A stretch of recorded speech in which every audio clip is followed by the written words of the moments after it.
Peace and love, family. Welcome to another powerful discussion with your sister, Dr. Maat. I have with me tonight my good brother, Prime Freedman. And so, before I let him introduce himself to the listening audience, you see the topic, family, right? How do you identify? Prime, you got to be stationary, man, doing this. I don't never do no, we got to be stationary, brother. So, I see you moving about. Just get stationary for me, brother.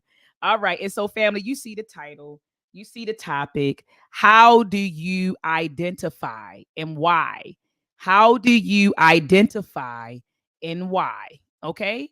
And so I want to talk about that tonight because identity is very is big in our community. Like you have folks who they identify, based on they identify themselves based on either it could be African American, right? Or it may be that, or it may be race, ethnicity, or it may be religion, or it may be your sorority or fraternity affiliation, or it may be your sexuality or your gender, right? And so people identify in a lot of ways. And so anyway, I brought on my good brother Prime Freedman to help me unpack this topic. Brother Prime, go ahead and introduce yourself to the listening audience, King. Peace, peace, peace, family. I'm Prom. From Harlem in the Bronx, HBO, Harlem Bronx only. Um, I'm a grassroots organizer, activist, and a proud freedman reparationist, among other things. So I'm glad to be here with you and the family. All right, so glad to have you, brother and family. I met this brother on. I know you all say, "Here go Dr. Maat on IG again." So I have a good, I could go say a huge presence, right? It's like 28K, 29K That's a good on grassroots. IG. Yeah, but it's just like I connect with a lot of brothers and sisters, on IG, and I came across this brother. He and I connected, and we chop it up on posts. We chop it up in our inboxes, our DMs. And so we were trying to have this conversation, just being transparent with the family. We were trying to have this discussion weeks ago, Mhm. because I had put up a post and I want to show the family what it was. I put up a post and I was going in. I said, Black people we want to be everything but African, right? And so hold Right. on, family. I'm getting ready to show you the post so you can listen to it with your own ears. All right, where is it? Because I know I talk a lot of stuff on IG. Someone told me, they said, Dr. Mod, I'm surprised your IG didn't get shut down yet because you just off the chain. But I said, they shut me down. I start another one. I may be off the chain, but I That's think I haven't gotten shut down, brother, because I may be off the chain, but I'm telling the truth. And yeah. I'm not speaking any type of hatred. I don't use hate speech or none of that crap. hmm hmm And so I think that's why, they haven't messed with me. But I'm You I'm looking for speaking it right you now. speaking black truth to black power. Ashe. So for you to have your own platform is amazing. It's great. It's on the grassroots level. We building a groundswell, and we're spreading the message and controlling our own narrative in, Absolutely. in comparison to other, I'll say, outlets. The outlets that you was on, and I guess they kind of didn't want you back on. I don't know if you want me to say them, but No, you can say it. Say it. Speak to it, okay. brother. Speak Fox to it. Tell the people the Soulless, truth. Fox Soulless. you know, I don't understand how Fox could have any type of souls. Respect to Tammy and everything. I appreciate the work that she has done, and her bringing you on, and other people, Tariq and Marcel, and other people Absolutely. from the Freedman community and the Freedman grassroots. But I just think Fox Soul is an oxymoron in itself. So that's why I appreciate you and other black grassroots media like yourself. Absolutely. No, brother. And I appreciate your words, brother, and your support. But I didn't mind you calling it out because you see how they invited me a couple of times and then they was like, we got to get her out of here. I'm on Right, there like, no, I'm right, gonna always stay true to this. You know what I mean? I'm gonna always stay right. true to this. And so they had me on a couple of times, and then I haven't heard anything yet. But family, Yeah. this is the post that went viral, and people had a lot to say to me on this post. And my brother Prime, he came through and he said some things, and I'll let him tell you his thoughts on it. But I said black people want to be everything but African, everything but African. And so I'll let you all hear what I had to say. Now, hold on, let me make sure that I share my audio because sometimes, brother, people be telling me I can't hear you, I can't hear you. Okay, so my audio is Okay. shared. All right, here we go. All right, here we go. So I'll let you all hear what I had to say. Where's the no? Okay, here it is. Blood. I'm a blood. I'm a Crip. I'm a Christian. You know, I'm a Muslim. I'm I'm a Greek, right? I'm in this sorority or this fraternity, you know, or you have people who will define themselves based on their educational level or their social economic status. The deeper thing is the identity crisis. It's like we don't, you know, black people suffer from a serious identity crisis. And so we want to be everything but African, right? I would rather be a Hebrew Israelite than be an African. I would rather identify as a blood. I'm a blood. I'm a Crip. I'm a Christian. You know, I'm a Muslim. I'm a Greek, right? I'm in this sorority or this fraternity, you know, or you have people who will define themselves based on their educational level or their social economic status. The deeper thing. Okay. All right. So you came on the under the post and you made some comments. And so I want you to unpack, you know, how you felt when you saw that post, brother. What did you say when you saw the post? I forgot the exact words, but could you paraphrase what you said? I forgot the exact words myself because that post was a while back, but I'm pretty sure I said something along the lines of I am I am not African. I am a mixture or an amalgamation of a whole bunch of different ethnicities due to the institution of slavery here in America. Now, I acknowledge my African origins and African ancestry. At the same time, culturally, that I guess psychological, spiritual connection was ruptured and severed when my ancestors was brought over here through the transatlantic slave trade and the chattel slavery here in America and the breeding. So we became a whole different amalgamation of African or Nigerian. No, that's Ghanaian. real. That's real. That's You no, that's understand what real. I'm No, saying? no, So I'm yeah, with you. I'm with you 100%. And a matter of fact, there was a queen mother, I think out of the Congo. She was on Sinetta's channel a while ago. And she said, when you think about Pan-Africanism, she said the African American would be the one that's a Pan-Africanist when you think about it, because she said, because the African American is, as you stated, an amalgamation of ethnicities in Mhm. Africa. Because remember, Okay. they brought us. Remember, we're the babies that were kidnapped from the Right. west and the central coast, and so they put us all on the plantation together Yeah. and breeded us. And so, like you said, we are an amalgamation of different ethnicities that were snatched out of the west and central parts of Africa. That's a fact. But Yeah. one thing I do appreciate and applaud is that you acknowledge your African roots, Come because on now. there are some people who don't, brother. You say, "Oh, Right. you African." I ain't African. I'm not African. What are you talking about? I ain't never been over there. I had a Right. friend. I had a friend that told me, and he might be watching. He said, Doc, look, he said, I know my ancestors came off the boat, but I'm an American. I said, Right. okay, brother. I hear you, but you're African. You are an African in America.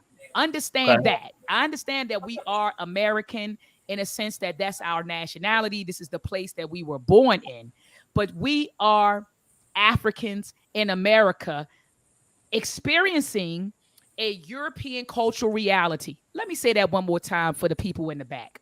Mhm. We are Africans in America who are experiencing a European cultural reality. So we look at all of this insanity that we see. It's a lot of insanity, a lot of sickness is going on. Well, that's because we're experiencing a European cultural reality, which is an insane cultural reality. And so that's why we see a lot of the perversion. a lot of the wars, a lot of abuse, a lot of that Mhm. stuff we see because look at who orchestrated or constructed this cultural reality. And so, anyway, brother, I do applaud that you said that. But Yeah. I would love for us to identify, and I understand your position because you're saying, okay, look, my ancestors came from there, right? My ancestors came from there or was kidnapped and brought, to the Americas, to America. And we've been over here for over 400 years, 400 plus years. Right. And so essentially we've like become our own, as Professor James Small would say, our own tribe or our own ethnicity under the Pan-African umbrella. So Professor James Small will say to you, the African American or the freedman, as you identify as, right? Mhm. When he looks at us, he said that we have become our own tribe, right? We've become our own tribe, but he said that tribe is under the Pan African umbrella. So we're no different. Our tribe would be no different than Bamaliki or Zulu or Ashanti, or you get what I'm saying? It would be no different, than those tribes. But we're all under that Pan African umbrella, brother. So what are your thoughts on that? Um, I can, because it's you. I can find common ground because I know your position. I understand your level of consciousness, and I see what you're saying. We are a freedman tribe, and I just want to be clear: the American freedman is a political status. It is specifically and exclusive to the descendants of United States Negro chattel slaves in this country. So that is my tribe here, and yeah, I like that how you was able to uh, put us under the Pan Africanist tribe, which I understand your position on that. You know, I just think when it comes to the Pan Africanism ideology, I think that it's always been, for the most part, obviously we have some Africans who also reciprocated. I just think personally Absolutely, absolutely. it's always been one sided, and a lot of the Pan Africanists, in my opinion, the ones who are from Africa or continental Africans, whatever you want to call it, they stayed in Africa. Um, uh, I think that we have some here in the States, but I think for the most part, when they come to the States, not all of them, but a lot of them, they come with their own personal political economic agenda. So I think we found some common ground, though.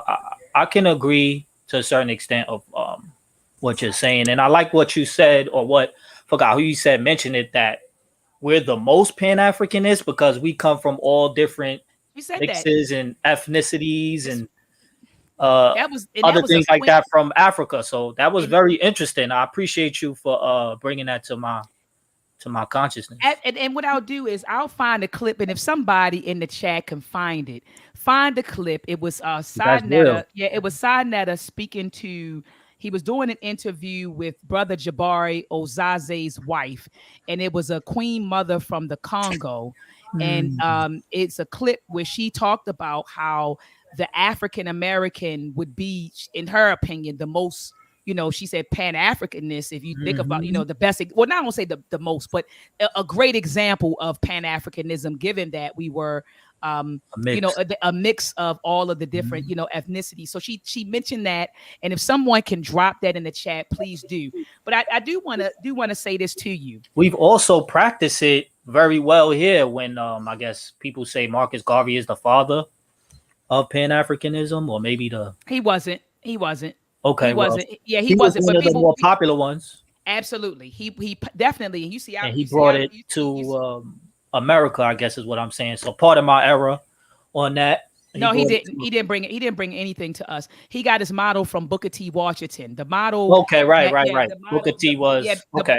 yeah, he got Well, his model. Booker T was a freedman. Yeah, yeah, yeah. So I'm telling you, You he see what got I'm his, saying? and Booker T. So Washington yeah, was an Africanist. I'm gonna say right. that to He you. was. Booker He T. was. Washington was a freedman, but Booker T. Washington was a Pan-Africanist. So not only was he over here saying, "Hey, let me make our people here independent," he said, once I perfect my model here, I'm going to export my model. Shout out to Dr. Tareen Wright, who wrote a book called Booker T. Washington in Africa, where she brings out the facts that he created and perfected his model right here in Tuskegee. And then once he perfected his model, he exported his model to the Caribbean and throughout the continent. So he was definitely a Pan-Africanist. He also hosted, I think they said he also planned the first Pan-African conference. He actually was a part of the planning. He didn't show up, but he was a part of the planning. And he also promoted it in the Black press. And like you said, Booker T. Washington was a freedman, but he was also a Pan-Africanist. And I want to speak to your point, something you said earlier. I want to speak to your point. It was something you said earlier. You said Pan-Africanists, you feel like it is more of us than them. Well, Pan-Africanist was born here in the States. Okay. So it was born here in the States. It's rightfully so that it's more us than them. Okay. Yeah, I see what you're saying. We gotta put were that the fire. So we were the ones, and I'm looking for my book. Oh man, I'm looking for my book is behind me, but we were the ones that birthed that. So Marcus Garvey, the honorable, that's what I call him, the honorable Marcus Garvey. When you think of Marcus Garvey was like a culmination. You know, a lot of his verbiage that he used, a lot of the sentiments that he echoed, he got that from the freedmen who were here. Okay. So we look at him and say, oh, he's the father of Pan-Africanism, but he'll tell you in his own words that Booker T. Washington is his ideological father. I want to say that again. A lot of us look at Marcus Garvey as the father of Pan-Africanism, but Marcus Garvey in his own words said that Booker T was his ideological father, and Booker T was a freedman. There we go. Booker T was a freedman. But let me ask you a question. Oh yeah, we practiced it the most. Yeah, definitely. But let me ask you a question. Why do you identify as a freedman? Why do you identify as a freedman versus the whole ADOS or FBA, Foundational Black American? Why did you choose to say I'm a freedman and identify with that? It's a great question. Honestly, they're all talking about the same group of people, but freedman has the historical precedents. It has the legislative precedents. And it's I'll say it's more empowering, and it's when we talk about the language and the politics and the knowledge, it has to be freedmen. You know, when we're talking about policies and it would have to be American freedmen. You see what I'm saying? Because it's very specific and exclusive. You can't be a people of color or person of color and say freedmen. You know, let me tell you this. Oh, your brother, you moving your phone. Try to keep your phone stationary. There you go. Mm. Yeah, so let me tell you this. All Africans or all freedmen can be classified as black, but not all black people are American freedmen. You see what I'm saying? So I use that because it talks about a specific tribe and a specific group of people with a specific history to the black experience here in America. I'll say the freedmen experience here in America. So I would say it supersedes the other, you know, ADOS and Foundational Black Americans. Now, respect to those you know, FBA, you know, because I appreciate that. And I use those terms as well for the shared understanding aspect. But freedman is I would say a more apropos term because it's a political status.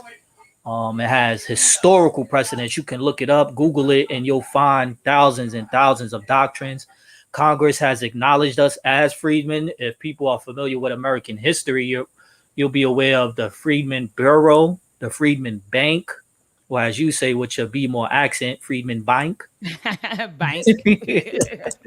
So yeah, that's why I use a freedman. And I have to salute the Be the Power YouTube channel for putting me on to that. Yes, Bobby. Yes, you know that's my brother. You know that's my brother.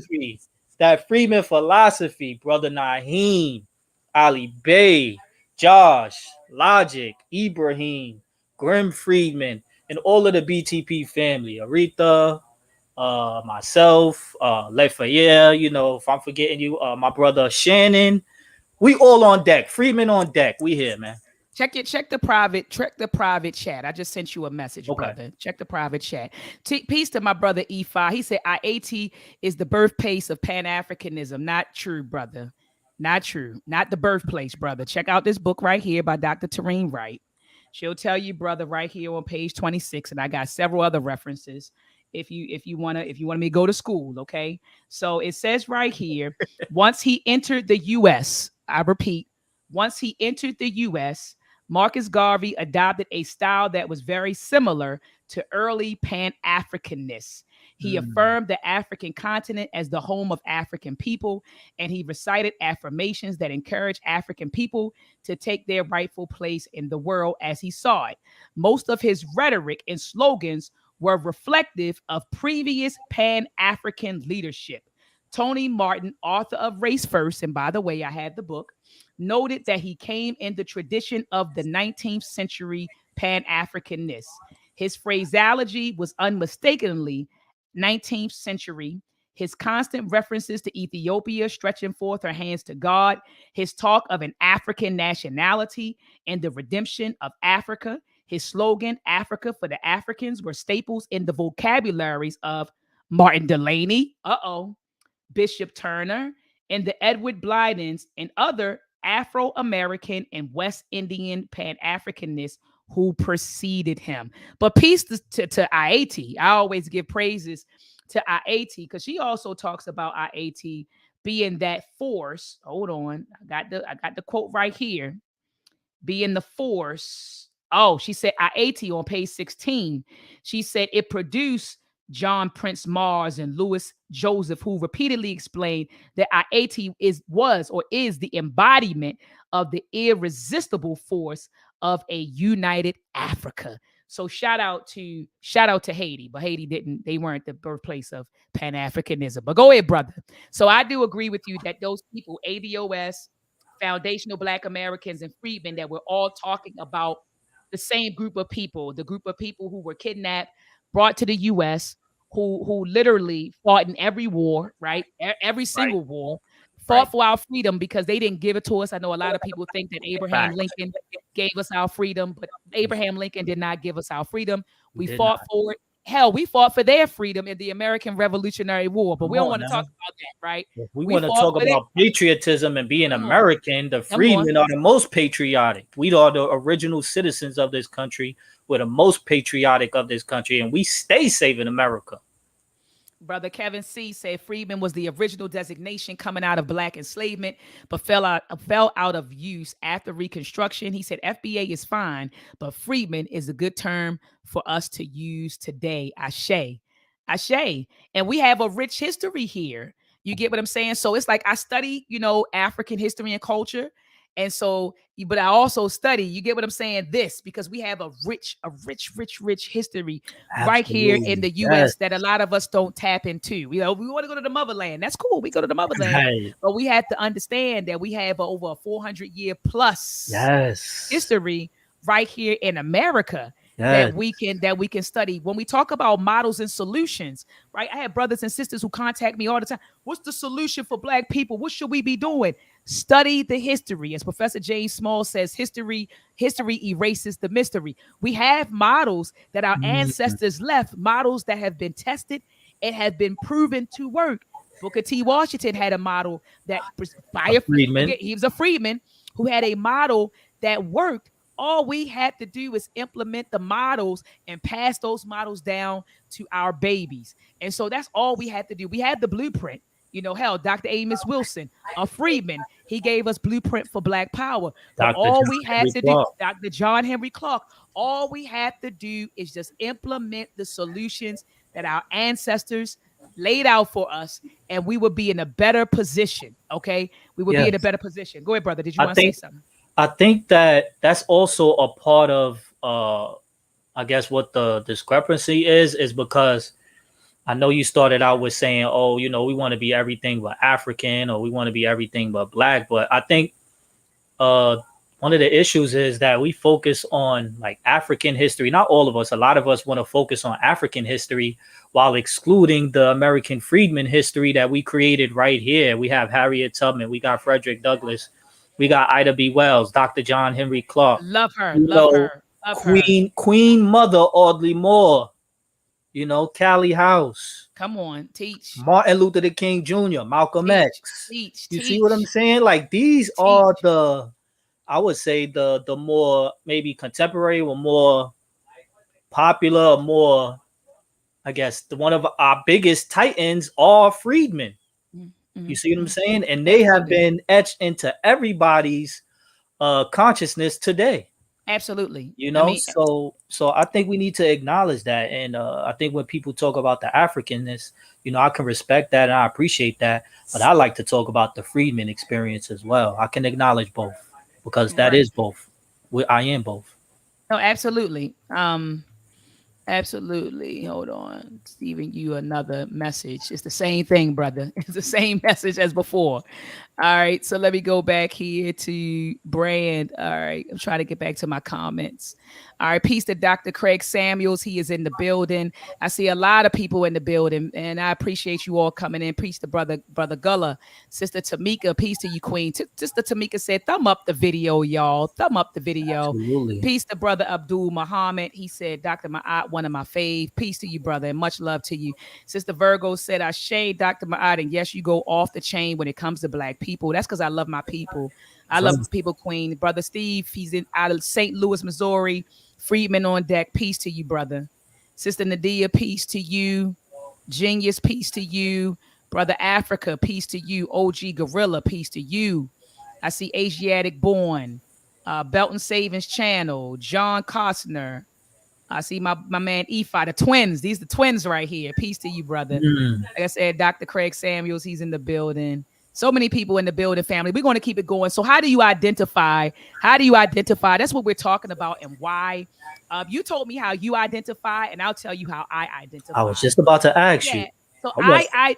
I identify. I would definitely say a freed woman, but they say freed men. I know that's inclusive. Mhm. So definitely that.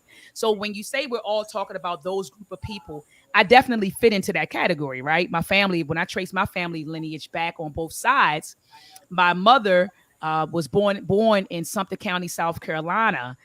Came here to Baltimore with my grandmother, who migrated during the Great Migration, right? That took place between 1915 to 1970, or the bulk of it took place between 1915 and 1970. So Mm. my grandmother was one of those waves of people that left out of the South, Right. and she came here to Baltimore, Okay. sent back down, sent for my mother and my eldest uncle in Sumter County, South Carolina, and brought them to Baltimore. Then on my father's side, his family came from Maryland Eastern Shore, because remember the ships came into Maryland Eastern Shore, just like in Sumter County, South Carolina, the Right. ships came into Charleston. So on Right. my mother's side, her people came through Charleston and migrated up to Sumter County, South Carolina, and then migrated to Baltimore. On my father's side, his family was his father. Their family came from Maryland Eastern Shore, and then his father Henry ended up migrating to Baltimore. My paternal grandmother is from North Carolina, and she migrated to Baltimore. So I can trace my lineage back to plantations in the South, right? Right. All of it on both sides. So I'm definitely that group of people, a descendant of the group of people who were snatched from West and Central Africa, right, and who was brought here, during what the era of the Ma'afa, or the era of enslavement, chattel slavery, and we're Mhm. here, and they said worked us from can't see to can't see, right? Fought in all of the wars, was here through Reconstruction, was here through Jim Crow, here through the Great Depression, here through the Civil Rights movement. Movement, here through the Black Power movement, here during mass incarceration. So I come from that stock, That's and so right. if you call that stock freedman, then I'm a freedman. If you call that stock FBA, then I would fit into FBA. If you There you call go. that stock ADOS, then that's what I would fit into. But I'm a descendant of them. But I did trace my roots. My maternal lineage goes back to the Bamaliki people of Cameroon. My father, his paternal lineage goes back to Yoruba. He's from Okay. Yoruba people. So Yeah. along with that lineage, You I went to do know the you specific tribes. absolutely shout out to I African gotta ancestry. find out how to do that. Absolutely. So I have that history, but I do know the roots of my ancestors. They came in those parts of came out of those parts in Africa. And so I embrace my Africanity. You get what I'm saying? Absolutely. So I view myself as an African in America, experiencing a European cultural reality. Okay. That's how I view myself. If you get into ideology, I would view myself as a Pan Africanist and a Black nationalist. So Mm, those are the ideologies that I subscribe okay. to. You get what I'm saying? Okay. And You're so really breaking it down. yeah, Got you. so that's how I identify. But what I notice amongst our people is that they don't want to identify as African. They don't want to identify even as freedmen. You have people now that they identify themselves based on their sexuality, so they lead with Right. that. You get what I'm saying? They lead LGBT. with that. You're like, wait a minute, are we talking about your identity? Oh They won't say that God. they won't say I'm a freedman. They won't say that I'm African. They will straight they will lead with their sexual orientation Yeah. first. And you're like, hold up, I didn't even ask you that, right? And you're just telling me, Right. what you identify. So they identify with that. Then you have some people who will identify based on their social economic status. Right. Then you Right. have people who will identify with gender. So it'll be, these sisters running out here joining the feminist movement because they are Oh female my God. centered You gotta and they talk about identify. that. You get what I'm saying? And so You gotta. they identify with that. And so they will go and join hands with white women before they would join hands with their brothers because they identify with Oh females or man. they're feminists, right? Then you have people who will identify based on their sorority. So I'm not an African, I'm a Delta. I'm not an Right. African, I'm an AKA. I'm not African, I'm not Pamela. an African, I'm Alpha Phi Alpha. So then they Mm-hmm. identify based on their fraternities and Well, sororities. Kamala Harris. Right. Then you got people who will identify based. And so identity is an issue in the Black community. Shout out to Baba Mwali Mubarudi, who wrote this masterpiece, called Identity. Family, if you don't have it, please, please, please visit akabinhouse.com to get this book. As a matter of fact, my book club, the Read Book Club, will be reading this book sometime this year. We got like a couple of maybe 2 books ahead of this book, but we will be reading this book this year. Also, so make sure you grab it, family. But he talks about identity in that. And so I think that the root cause, and brother, you can correct me if I'm wrong, or if you have other thoughts. Our root cause is culture, because we got to remember culture gives you your identity, your purpose, and your direction. I want to say that again. Okay. Culture gives you your identity, your purpose, and direction. So our biggest issue is culture. And so that's why you have everybody identifying with every other thing, right? Right? Because at the root of that, we have an issue going on within our culture. What are your thoughts on that, brother? So much to unpack. So much to unpack. Since we sharing family lineage, I want to start with that for myself. Um, Let me go to my joint right now because my mother's side is Freedman, and my father's side, well, my paternal side and my grandparents, they came from Jamaica. So I guess I will be half Freedman, but culturally, politically, uh, my whole essence is Freedman. I can still acknowledge the Jamaican, the African, and everything, but culturally, politically, and everything else, and how I most definitely move within the spirits of the Freedman ancestors. But my lineage, as far as I can tell, going on according to ancestry.com, it goes back to 1825 with my four times great grandmother Minerva and Mingo Dotson. Now there's another. I have a five-time great grandparent called Belzo and Mm-hmm. Winnie Dotson, but they don't even have the year they were born listed. So pardon me on that, and that's on my mother's side. As far as Mm-hmm. my paternal side, I don't really know too much of that side or whatever, but I already explained that side is Jamaican. So my father was born here in New York, but his parents was born in Jamaica.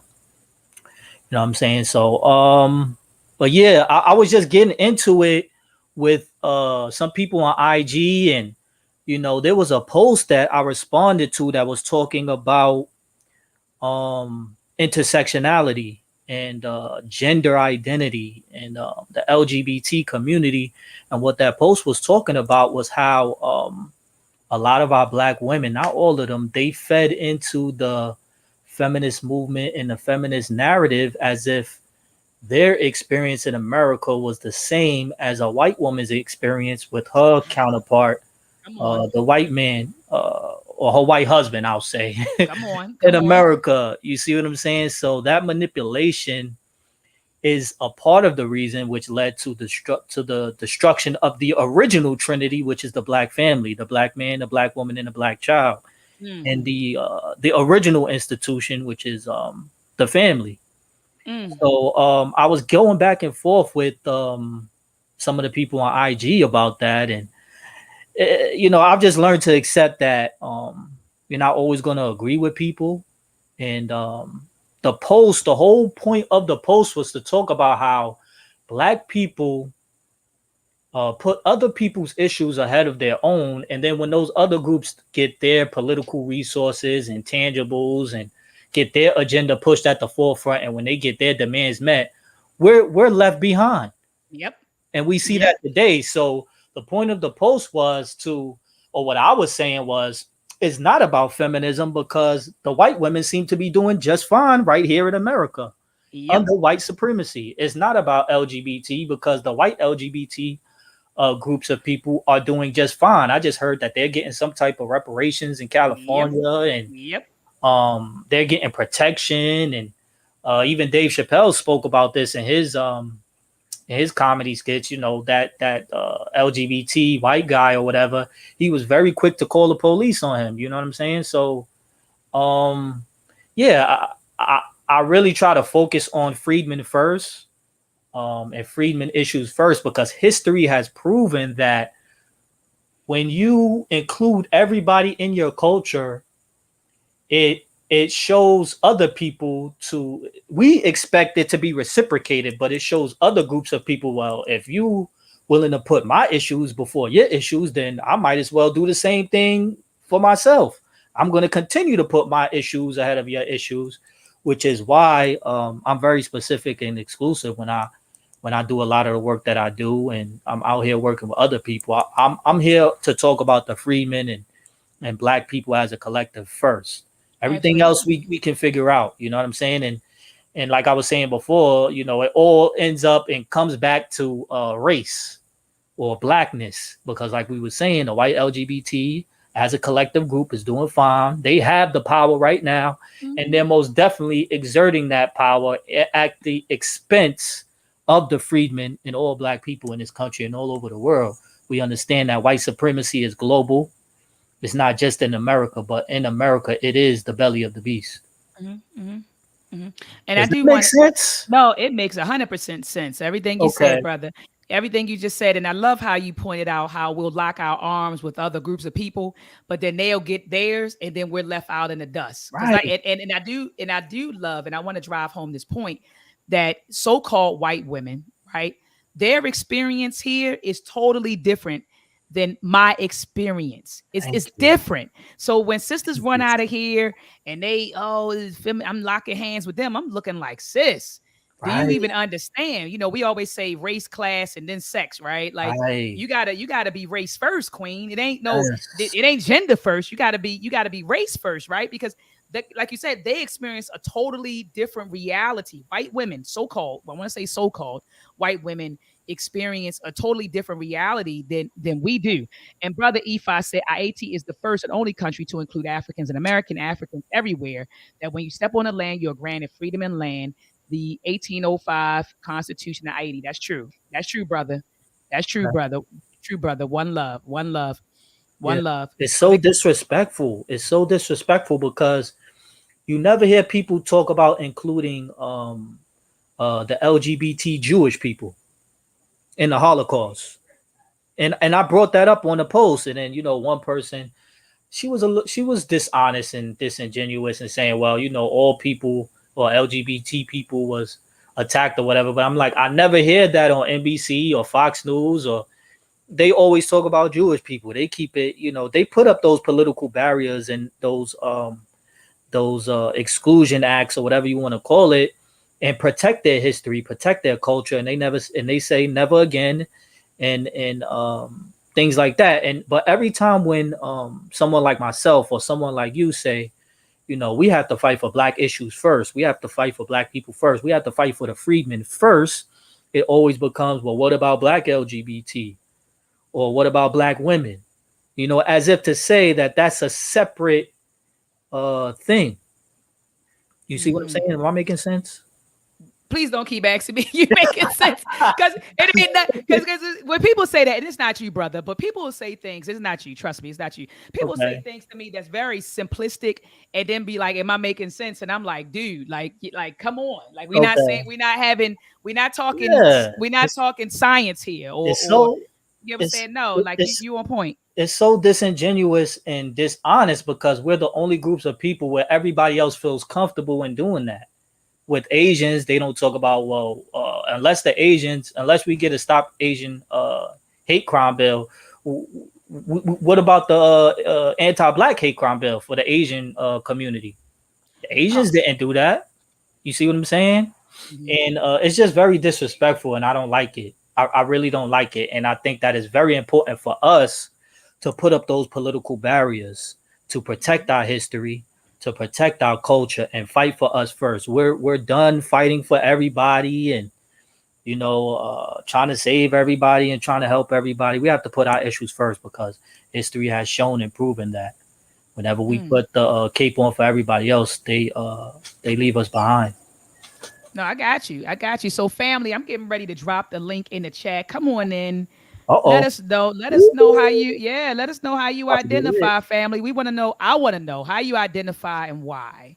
How do you identify and why? How do you identify and why? There's some people in the chat. Look at Jay Sings 11 said there's no such thing as FBA, DNA, Freedman DNA, ADOS DNA, Black DNA, etc. Land is the basis for all independence. All people who control their destiny have land that that is their namesake. Many in the now. Peace to you. Peace to you, Jason. Come on in and break that Yeah, down. come on, come on. Let's Come have on a in. conversation. Come on in. And it says Marcus fit for life. He says, so why is it that Marcus Garvey not identified Freedman? Marcus Garvey is born in Jamaica, brother. Thank Marcus you. Garvey is born in Jamaica, so he wouldn't fit the criteria as a freedman. Easy question. Peace to a beautiful mind. A beautiful mind. I see you, Queen, in the building. Peace to brother Asiatic. Born, he said, same place my ancestors from. My ancestors Uh-oh. from Eastern. Yeah, we got somebody in the building. Be more in the building. Look, brother Maine, I'm gonna let you up, brother, but we got to keep it clean, okay, brother? All right, there we go, brother. Let me keep you. There we go. All right, brother. There you go, man. You have the floor, brother. How you doing, sis? I'm doing all right, brother. How are you? I'm breathing and blinking, sis. Peace to everybody in the chat. Peace to you, King. You got the floor, King. I'm late coming to the conversation. I just wanted to get in, just kind of get a little bit of everybody's a little bit of info, everybody's ideology. But what I think, I ain't no expert. I'm trying to get to where you at, sis. I'm Oh, not an expert either. I'm still learning.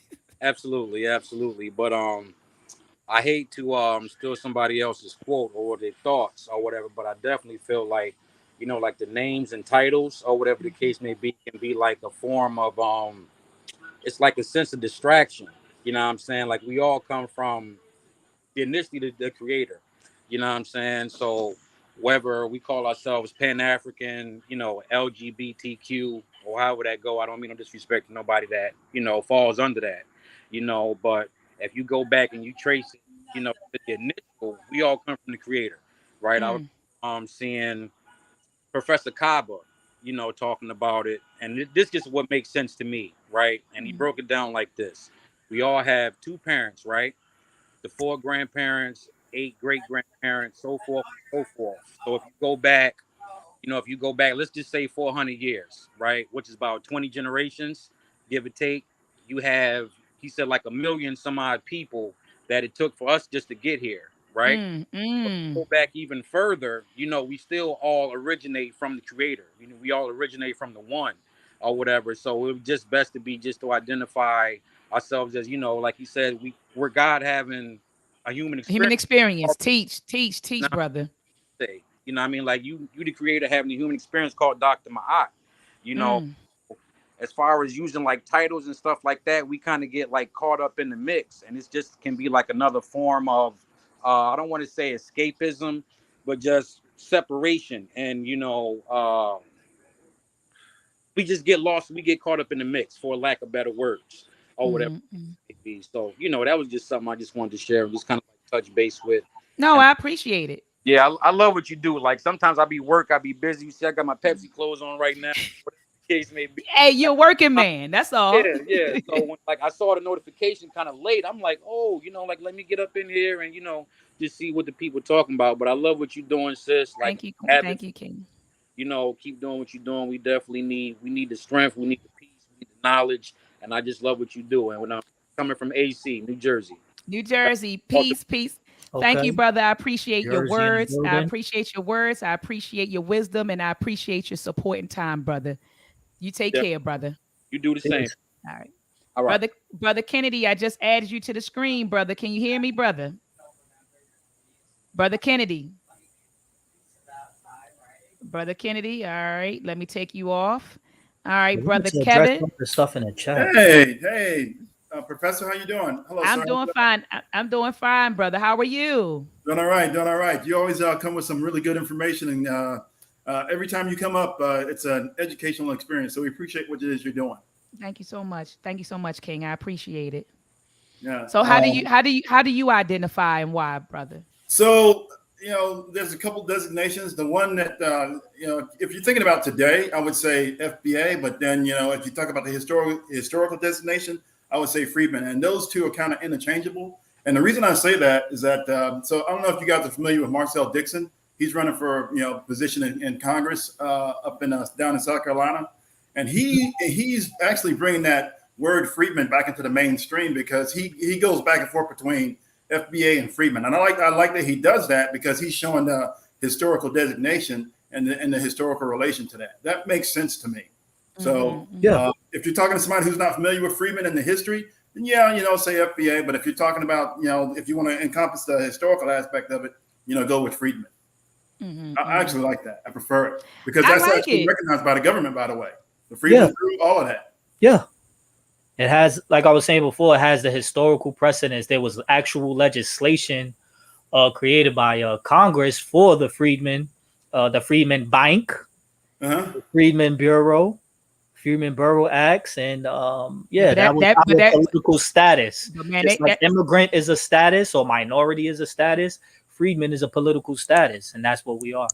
But that Freedman Bank was terrible, man. What they did to our brothers and sisters, man. But it wasn't their fault. It was really that the government and what they did and how they ran the bank, and it was really white leadership that did what they did and stole the money. It was all kinds of stuff. Absolutely. But it left a really bad taste in our people's mouths. It was sabotage. It was sabotage, and more recently, actually after the Freedman language and Freedman consciousness has been injected into the popular American consciousness, because they watching us, Dr. Maat.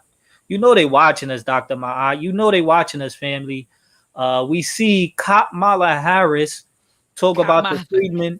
Yeah, we see Kamala Harris talk about the Freedman Bank on NBC, nothing but Caucasians and coons.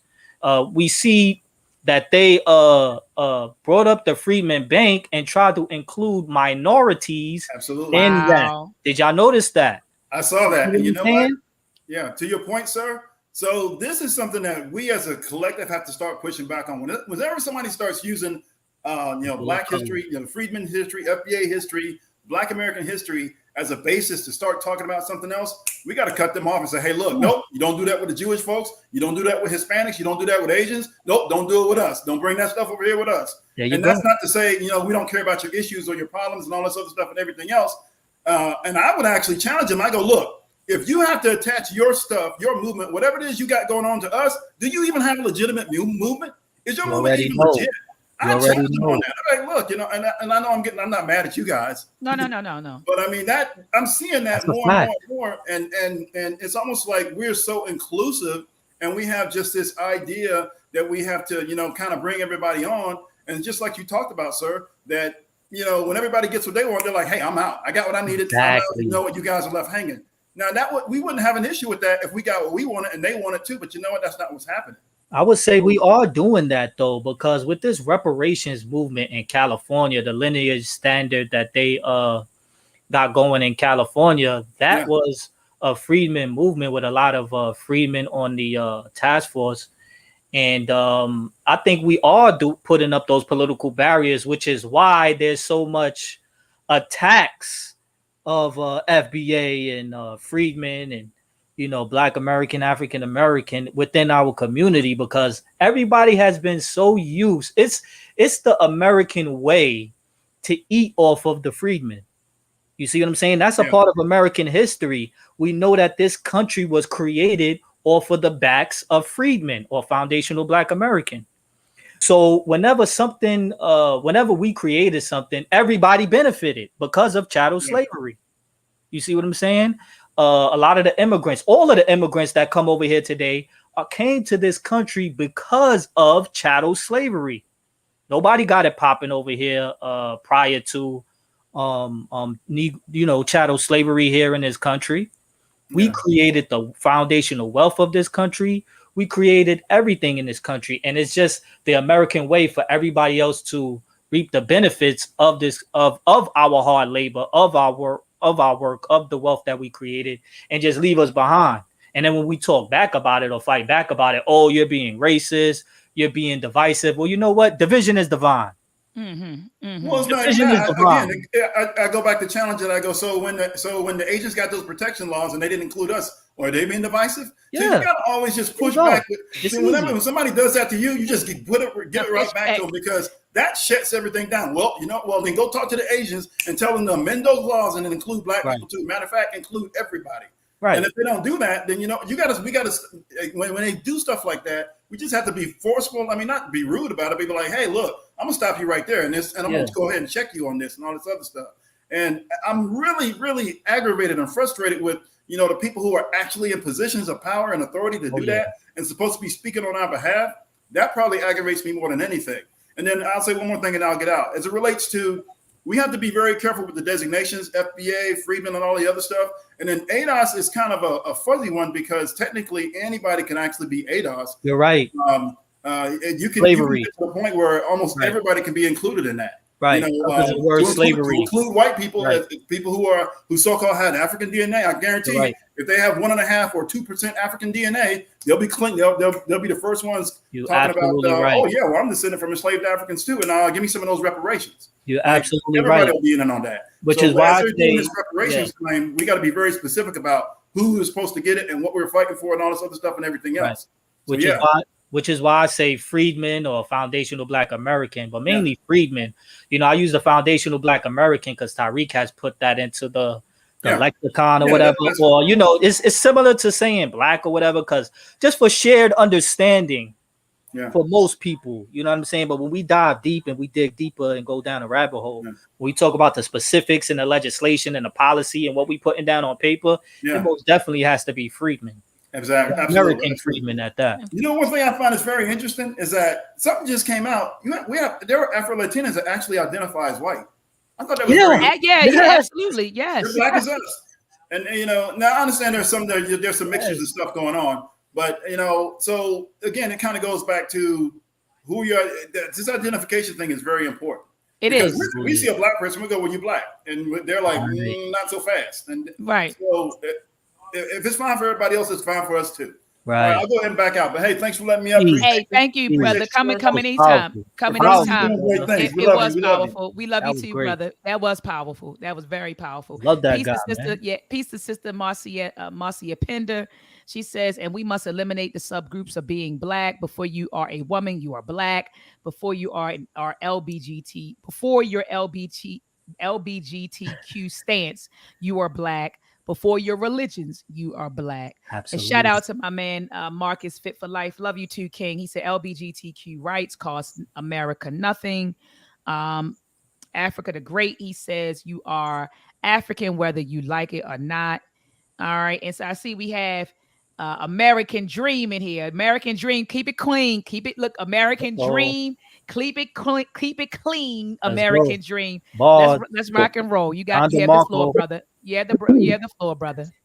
Peace. Thank you so much, Dr. Maat. I don't know if I'm known to keep it anything other than clean. So I'll try to just keep my track record going.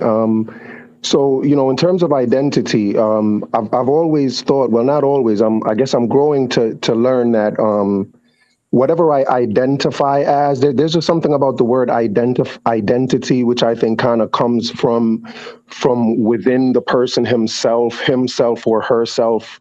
And I've always thought that whatever I identify as has to be something that I also have the choice to not identify as. You know what I'm saying? Which is why I've stopped identifying as Black, because I don't have a choice in that. And I don't I've stopped identifying as African because I don't have a choice in that either. It's just the continent that I was born on. So at this point, I think the most important identity for me at this point is my national identity, which is being American, because I think that's the only identity that I can do something with. That's the only identity that actually guarantees me certain rights and allows me to do certain things. There's nothing that identifying as anything other than on a national level, there's nothing that it allows me to do. There's no rights that it guarantees me. So for that reason, my national identity is the most important to me, because it's the only one that I can actually do something with, and and kind of feel obligated to have certain things given to me, or to have certain rights respected. Can I touch on that? Yeah, touch on that, brother. Go ahead. You have the floor, brother. Okay, so you said you being American, it guarantees you your rights, but as I'll say a foundational Black American in this country, we're the original freedom fighters and activists of this country, and we always had to fight for our rights, and we're still doing that today. So how would you say you can best guarantee your rights with, I guess, including what I just said, like, or I don't know if that makes sense, or like, you understand what I'm trying to say? I think I understand what you're trying to say, but in terms of what you said, I think you said Black American. Or American, yeah. Say American. Right. Yeah. As. Sure. Again, being American is the only identity that allows me to, like, if as an American, I have the right to own property, I have the right to own a gun, I have the right to free speech. Like, these are all rights guaranteed to me as an American. I cannot think of any additional rights that would be given to me simply because I'm a freedman Black American, right?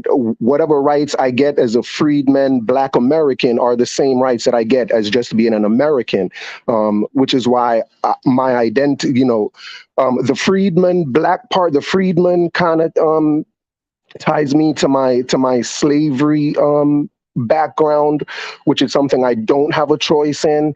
Being Black is something that I don't have a choice in, but being American is something that I do have a choice, and I can leave and become a citizen of some other country.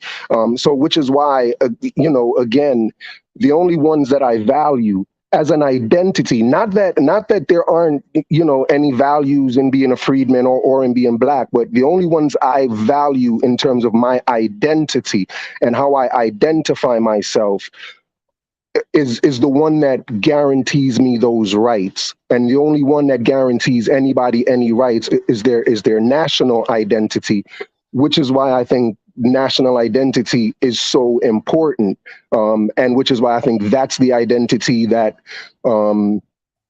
that we should be really trying to uphold and to make sure that we keep that identity, because there's so much that we're guaranteed with it, that adding anything else onto it doesn't really add much, or anything else to what rights you have or to what you can do with it. I certainly can't knock you for wanting to self-identify politically as an American. At the same time, I would just give a little pushback as far as the Constitution would also guarantee the American freedmen their rights as well, because they're foundational to this country and they have a whole history here in this country. And if you look it up, then you will see what I'm talking about. Just, do your own personal research when you have the chance. You can also check out Be the Power on YouTube channel and, check out that Freedman philosophy whenever you have time. But yeah, I respect you for wanting to self-identify as American. And if you are a Freedman American or American Freedman, pardon me, I'm sure when those reparations come, you'll be identifying as American Freedman. Yes? Or you just going to say American? Because we got Africans from Nigeria who calling themselves American, yeah? Right. Well, I mean, that may be another conversation, because I don't necessarily believe in the idea of reparations. If you're asking me, if would I, if the reparations thing was you had to sign up and send in to get the reparations, would I do that? No. If it's no, I really wouldn't. Because again, I don't believe in the idea of reparations. I don't think it's good for Black Americans. I don't think it's good for the country. But again, that's a whole nother conversation. Okay. Okay. No. Well, yeah, that's another conversation. But okay. American Dream, we're going to have that conversation. Oh my goodness. We're going to have that conversation. We're going to bring you back on. Oh my goodness. If you're available, brother. We go live. We talk about reparations. We could do that tomorrow. Jesus fix it. Jesus fix it. Freedman fix it. Look. We're gonna bring her back on when we go live, either tomorrow around the same time or the day after. I can't go the day after. I'm going out. So either tomorrow we'll go live and we'll unpack what he means. He said he doesn't believe in it, and I want to hear his position. It's bad for us to get reparations. I want to hear the brother out though. I want to hear the brother. You got to hear the brother out. We got to hear the brother out. Right. All right. So American Dream, thank you, beloved, for coming on. And the reason why I said keep it clean earlier, I tell everyone when they come on to keep it clean. So it wasn't a dag at you, King. It was just saying, hey, let's have a clean discussion. That's all. All right, brother. All right, brother. And thank you so much for giving us your input. You take care. Yeah, man. Thank you very much. No problem. Lord Freedman, fix it. Due diligence. Due diligence. You are on due diligence. You have the 4 Keep It Clean family. We got 75,000 people in the building. How do you identify and why? I'm going to drop the link in the chat, family. Due diligence. You have the floor, fam. Peace to you, Dr. Maat. And it feels good to say that, to say Dr. Maat. I hope it feels even better for you every time you say it. And peace to the brother on the panel. I don't know your name, but peace to you also. Brother Prime, peace. Thank you, Prime Freedman. Thank you, brother. Peace, brother. So I've heard Americans' Dream stance on that, and this complete madness. But anyway, I believe we should have a more broader identity, something that identifies us with the Africans of the diaspora. I think that should be the qualifying marker. And I think that brings us together, and we'll be on every single continent, and we have communities everywhere. So I think that should be the qualifier. And if we could all get under that banner, I feel like it will be extremely good for us, because we'll be able to connect better, because we have all these sub labels, like the woman said, that divides us. You know what I'm saying? And we can all agree to. We have been through the diaspora, and we need to mess with ourselves before anybody else. And I think also, like Dr. Maat said, it should be a Black nationalist ideology with that. And we should I don't say we should only deal with each other, but we should definitely be dealing with each other first, and we should also exclude others, and we should also be aggressive to other groups too, if we have to be, so So my position is I would identify like my ideology is black nationalism, but I don't care what you call me. You know what I'm saying? And but I do know that it matters, especially on a legal level. So the only time I really get caught up in an identity is on a legal level. But when I'm talking to people, I identify according to wherever they at, because it's so the things are so diluted and watered down and muddy. You know, black can mean all different type of things to a whole different group of people. I don't know really too much history on the freedmen, but I feel like I don't the term freedman. I feel like that's like somebody freed us. You know what I'm saying? Like I feel like we've been free. I feel like, you know, like we fought free. for our freedom, literally. Well, Yeah, yeah, we did. yeah, That's a fact. yeah. Nobody gave it to us. We fought for it, literally. That's Well, a historical fact. no, I'm not disagreeing with you, but just hear me out. I know that did happen, but I'm saying I don't like the term because, for one, like you said, it leaves out other. Like I said, it leaves out other people. I'm trying to connect with every black person on the globe, so I wouldn't say that. And for number two, I don't like saying that somebody else freed me, because even when if I was a slave, I would still have a free mentality. You know what I mean? So that's kind of like acquiescing. I submitted that somebody has some type of control of us, and now I wanna boast about being a free man, and then let people know that I was a slave at the same time. So I really don't really. I've got so much questions and so much pushback and challenge. If that's okay, Dr. Maat. No, go ahead, ask them some questions. That's cool. We dialoguing. Go ahead, go ahead. Yeah, yeah. So why is it that even though the empowering term of freedmen also acknowledges the chattel slave part of our history, which the fact that we fought for our freedom and we killed, bled, and died for it and accomplished it, why are we only focusing on the negative part of it and not focusing on the actual liberating part of it, the contributions of our freedmen inventors like Lattimore and so many others? Like, why are we only focusing on the chattel slavery aspect? In fact, I think the fact that we're still here today is it's evidence of how enduring and how exceptional we are, the freedmen. I want to interject just really quickly, Prime. I want to shout out and salute Prince Delayor, Justin Delwanda. Remember, at the beginning of this show, remember I told you that I trace my maternal lineage to the Bamaliki people of Cameroon. I called Prince Nechaneb is a brother here in Baltimore, connected me with Prince Delwanda, and he was going on a trip he was going back home. I don't want to say he was going on a trip. He was going back home to Cameroon. And Nechaneb connected me with him. And I called him and said, Prince, I want to come there for my 40th birthday for a naming ceremony. He said, come on. I gave him the dates. I met with him. He took me everywhere in Cameroon. And we end up having a naming ceremony on my 40th birthday. And we danced, we celebrated. They gave me my name, Mervo Zingatingo, which Queen Mother who travels the country to elevate her people. And so I just want to shout out to the Prince who is in the building. And Prince, I still owe you a trip there. The family, we got to get our money together, but we will be there, Prince. So peace to Prince Delwanda, who is in the building. All right, Brother Freedman, you have the floor. I'm sorry. I just want to interject. No, I was supposed to respond to what he said if he was finished. No, yeah, go, sir. Go ahead. Brother, I don't necessarily have a problem with your position and how you identify with, but she asked me how would I identify. But the things that I said, I don't say it's against your position, but those are the reasons why I wouldn't do it personally. And I would never tell you that you're wrong for identifying as that. You know what I'm saying? I understand.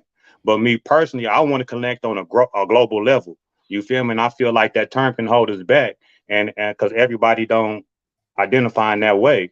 So that's my personal reasons. But I understand why you do. You're on the American, but I think we need to connect on a global level. So I don't have, whenever I say those things, I know they seem negative, but that's just the way that I see it. And I don't mean it in a negative way, but I know a lot of connotation comes with being freeman too. You know what I'm saying? So a negative connotation rather. But It's not I don't negative have to me. I don't have no qualms with your position. I just gave my position. Fair enough. Fair enough. I just think that like the power is in the specifics, because you mentioned earlier like blackness is very vague and you really don't really know what that's about.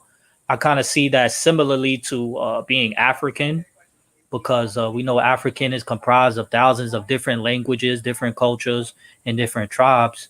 At the same time, I think if we can come under a specific common political interest, I think that's what's very important, and us acknowledging our Africanness or our Freedman tribe, and us being specific in that, I don't see that being problematic at all. And we can find some common goals and common Absolutely. interests. And I think we can most definitely build on that and build until we get bridges and build some Right. more.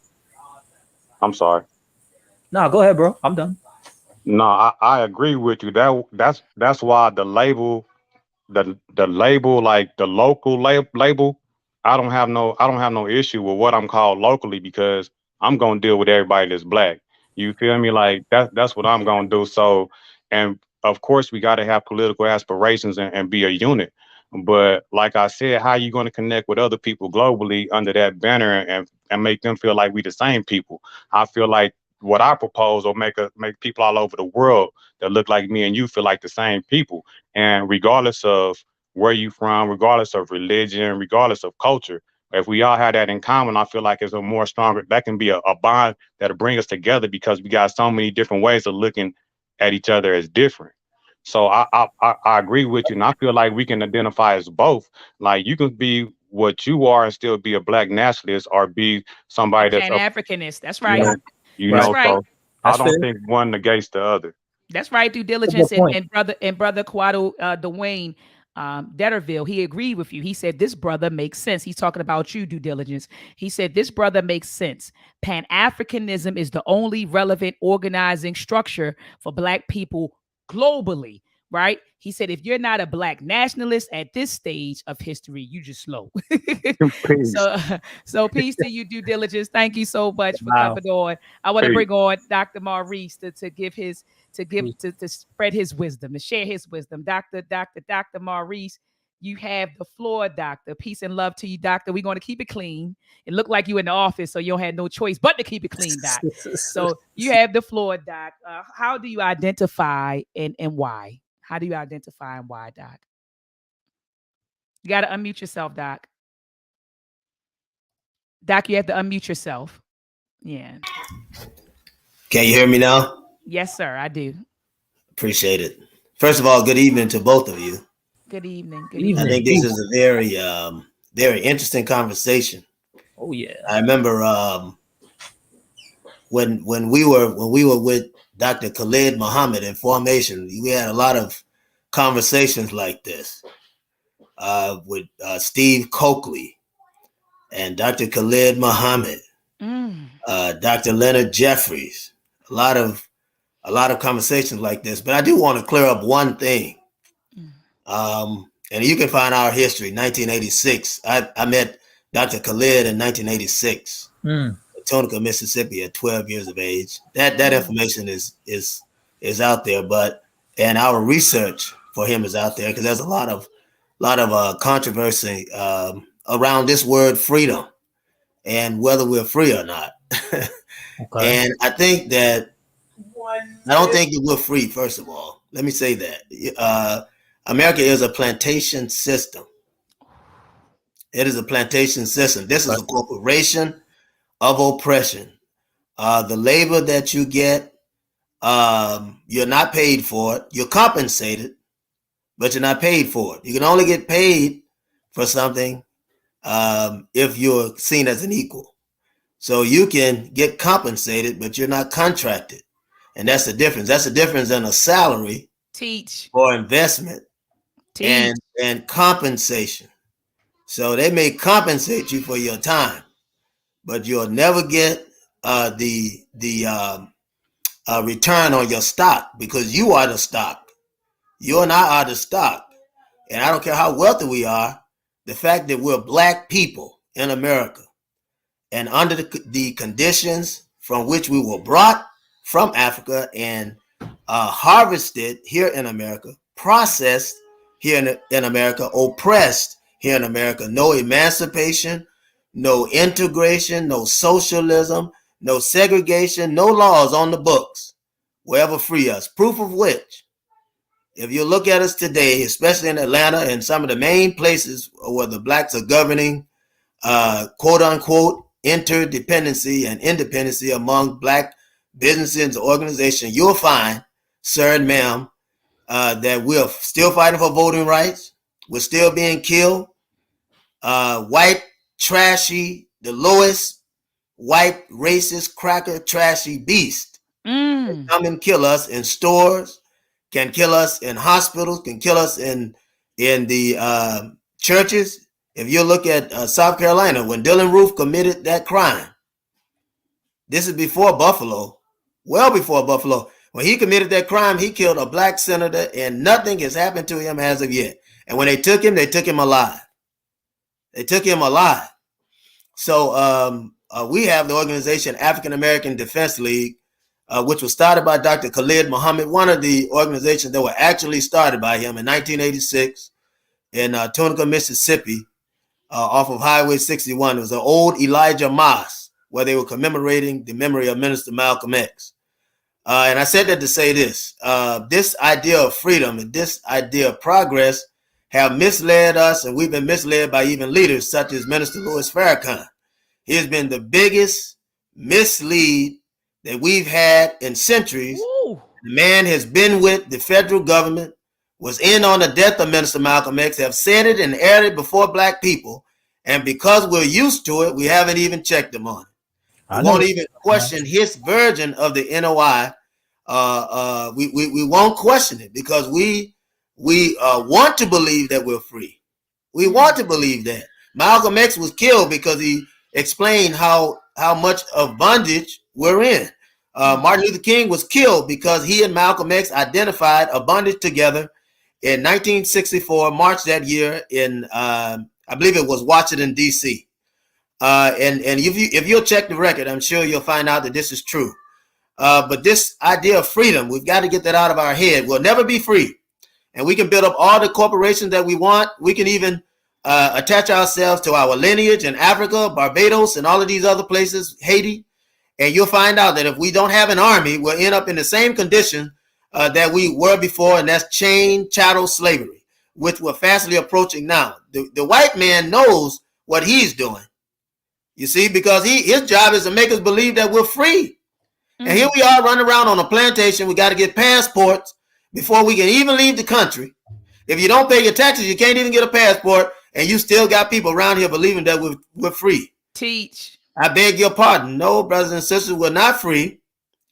And before we can even get some understanding of freedom, the first thing we got to do is get the frauds, the fakes, and the phonies in the black nationalist networks, in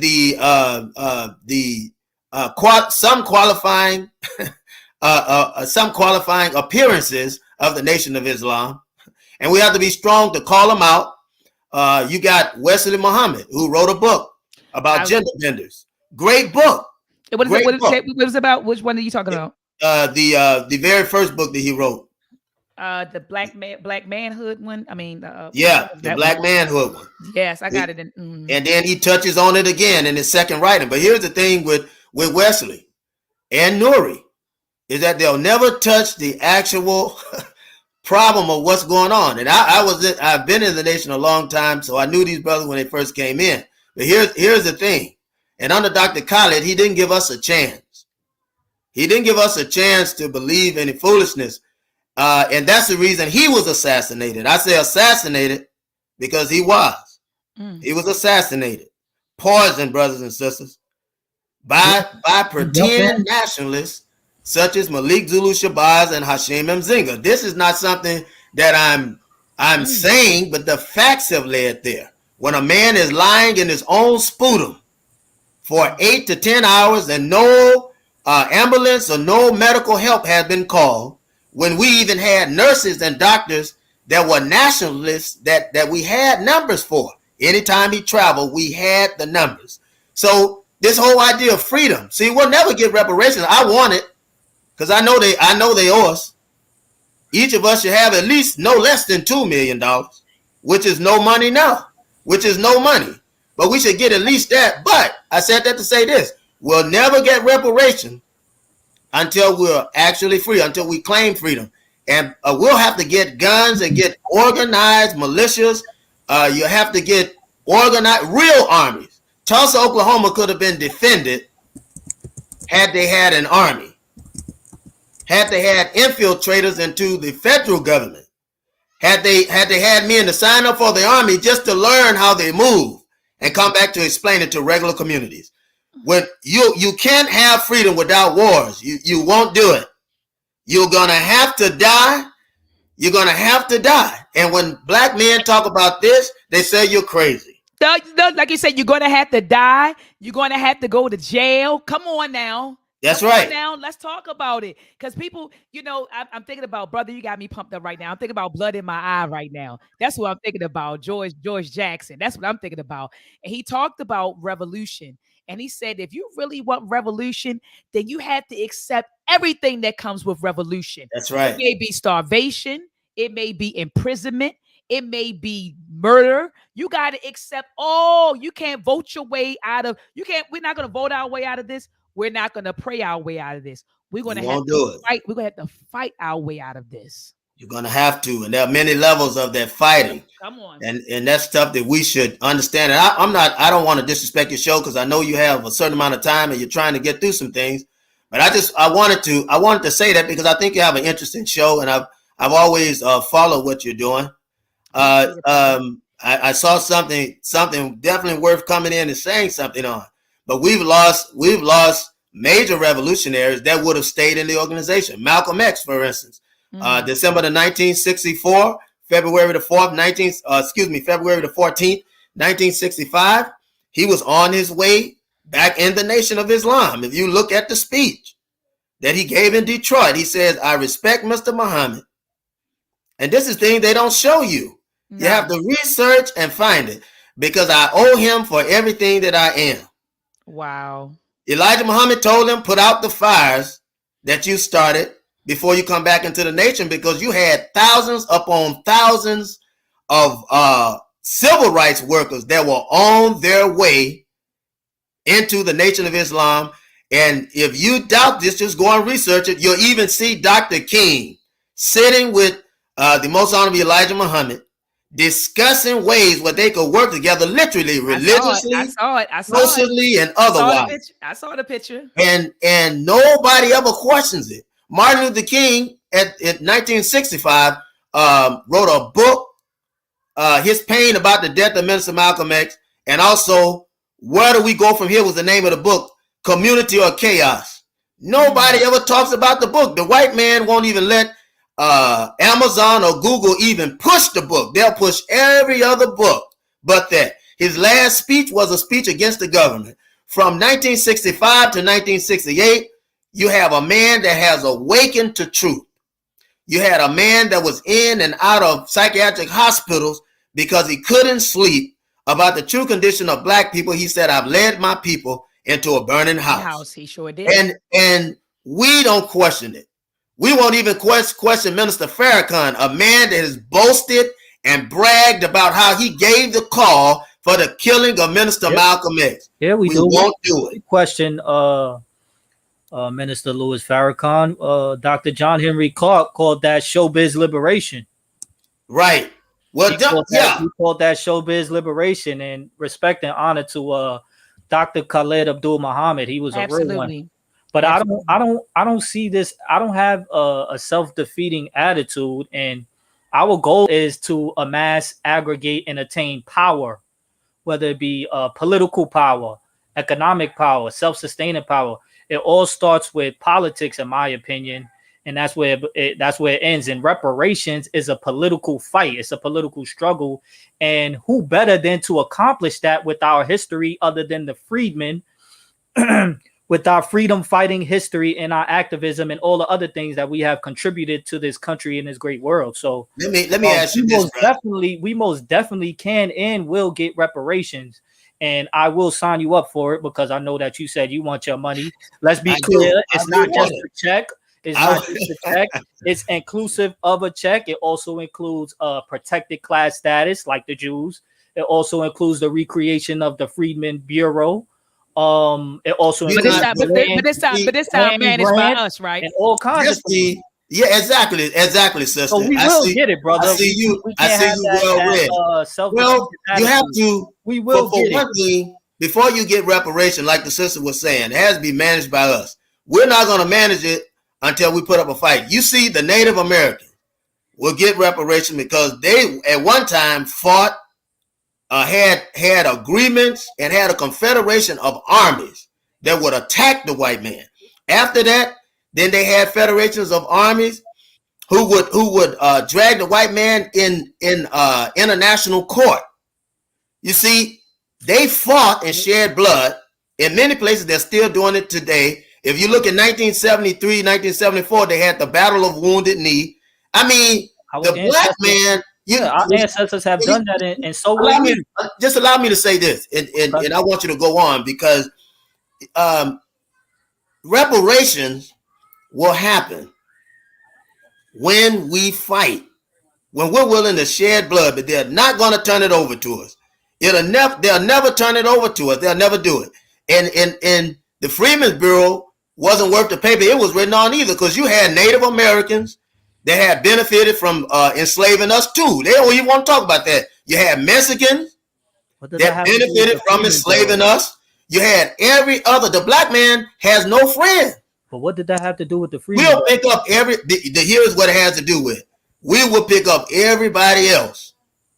And we're so forgiving of the history of everybody else that we continue to get in the bed with our enemies. We shutting that down now, bro. Continue to get in the bed with our enemies today. We shutting that down now. That's why there's so much invectives and attacking of the freedmen and FBA and us claiming our culture and our history and our specific lineage and stuff. Will you die for it though? Will you die for your culture? Of course. I'm speaking for myself. I'm gonna speak for myself. The question is, will you die for it? I'm gonna speak for myself. Not only will I die for it, I'll do more than die for it. I'll just say that because this is a great time to do it, brother. We could build you a great monument. This is there are those of us. There are those of us that are standing up right now that will go out to the campaign, and I'm not talking about no pretending. I'm talking about actually doing it. I'm willing to do more than just die for it. No. I'm not. This is not anything.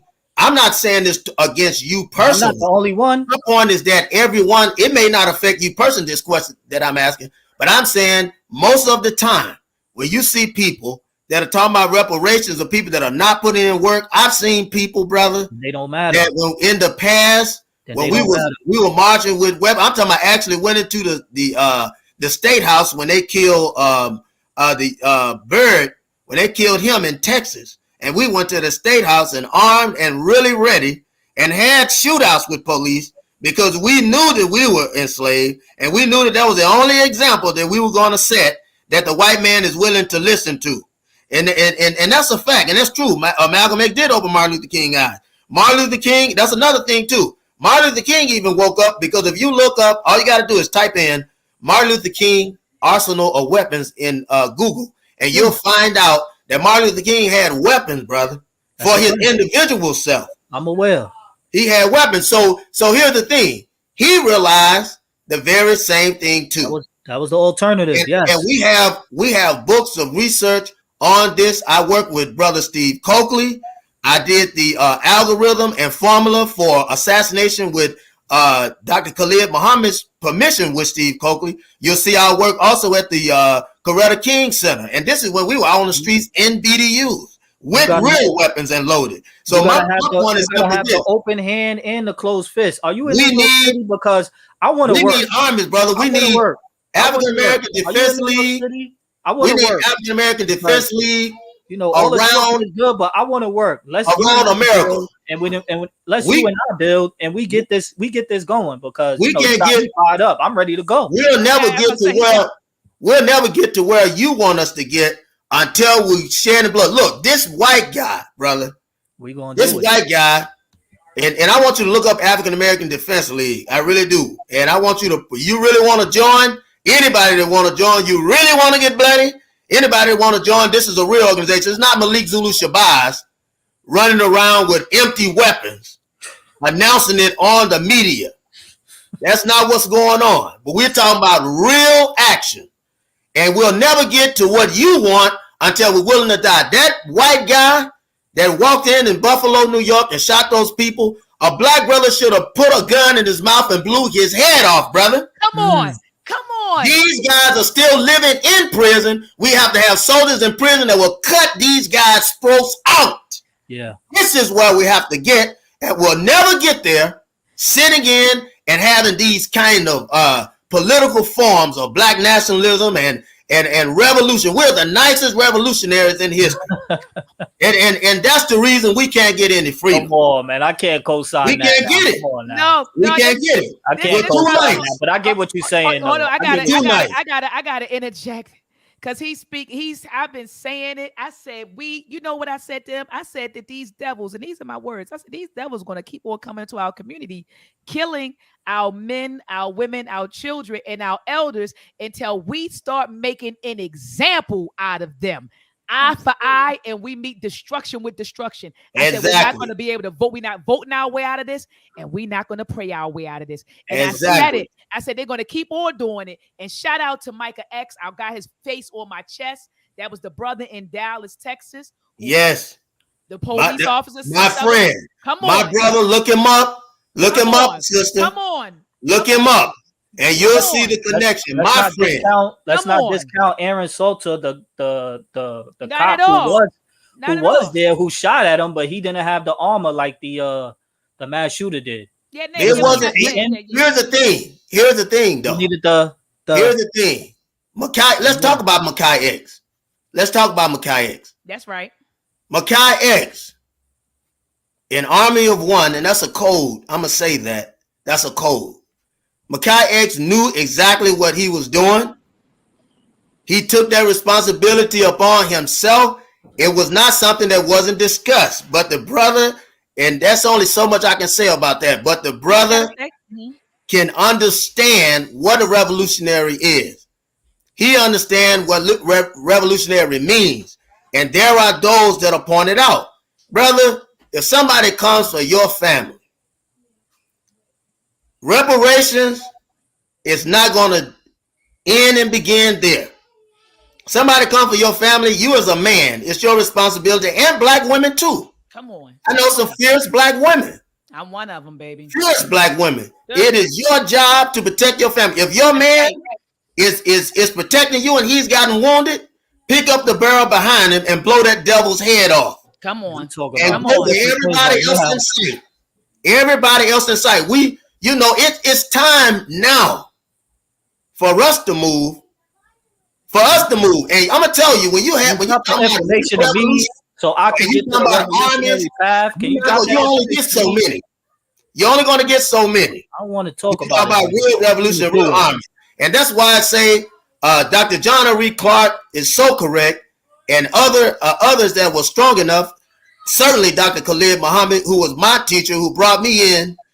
Who trained me and nurtured me, were right when they said that a man is nothing but a fraud if he'll never tell his own people who's getting killed to get a gun. The Nation of Islam is under Louis Farrakhan, for instance. That's true. Because Silas Muhammad ain't going to take it. Silas Muhammad proves every day that he ain't going to take that foolishness. But Louis Farrakhan is the only leader I've seen that his people are being gunned down. His own people. His son is a lieutenant on the Harvey, Illinois Police Department. This is stuff you can check and find out. Don't take my word for it. Check it. I did a show on Taharka Bay to talk about the very same thing. All of this killing, all of this death, Louis Farrakhan, all he has to do is stand up and tell his people, it's time to get a gun now. It's time to defend your keep. And you won't do it. What was the name of the revolution thing he was talking about? Because I'm tired of talking about it. I want to do the work. What? Justice or else. You talking about Louis Farrakhan? You talking about Louis Farrakhan? No, you said something about a revolutionary organization where they really serious. African American Defense League, brother. African American. African American Defense League, Organization for African American Unity.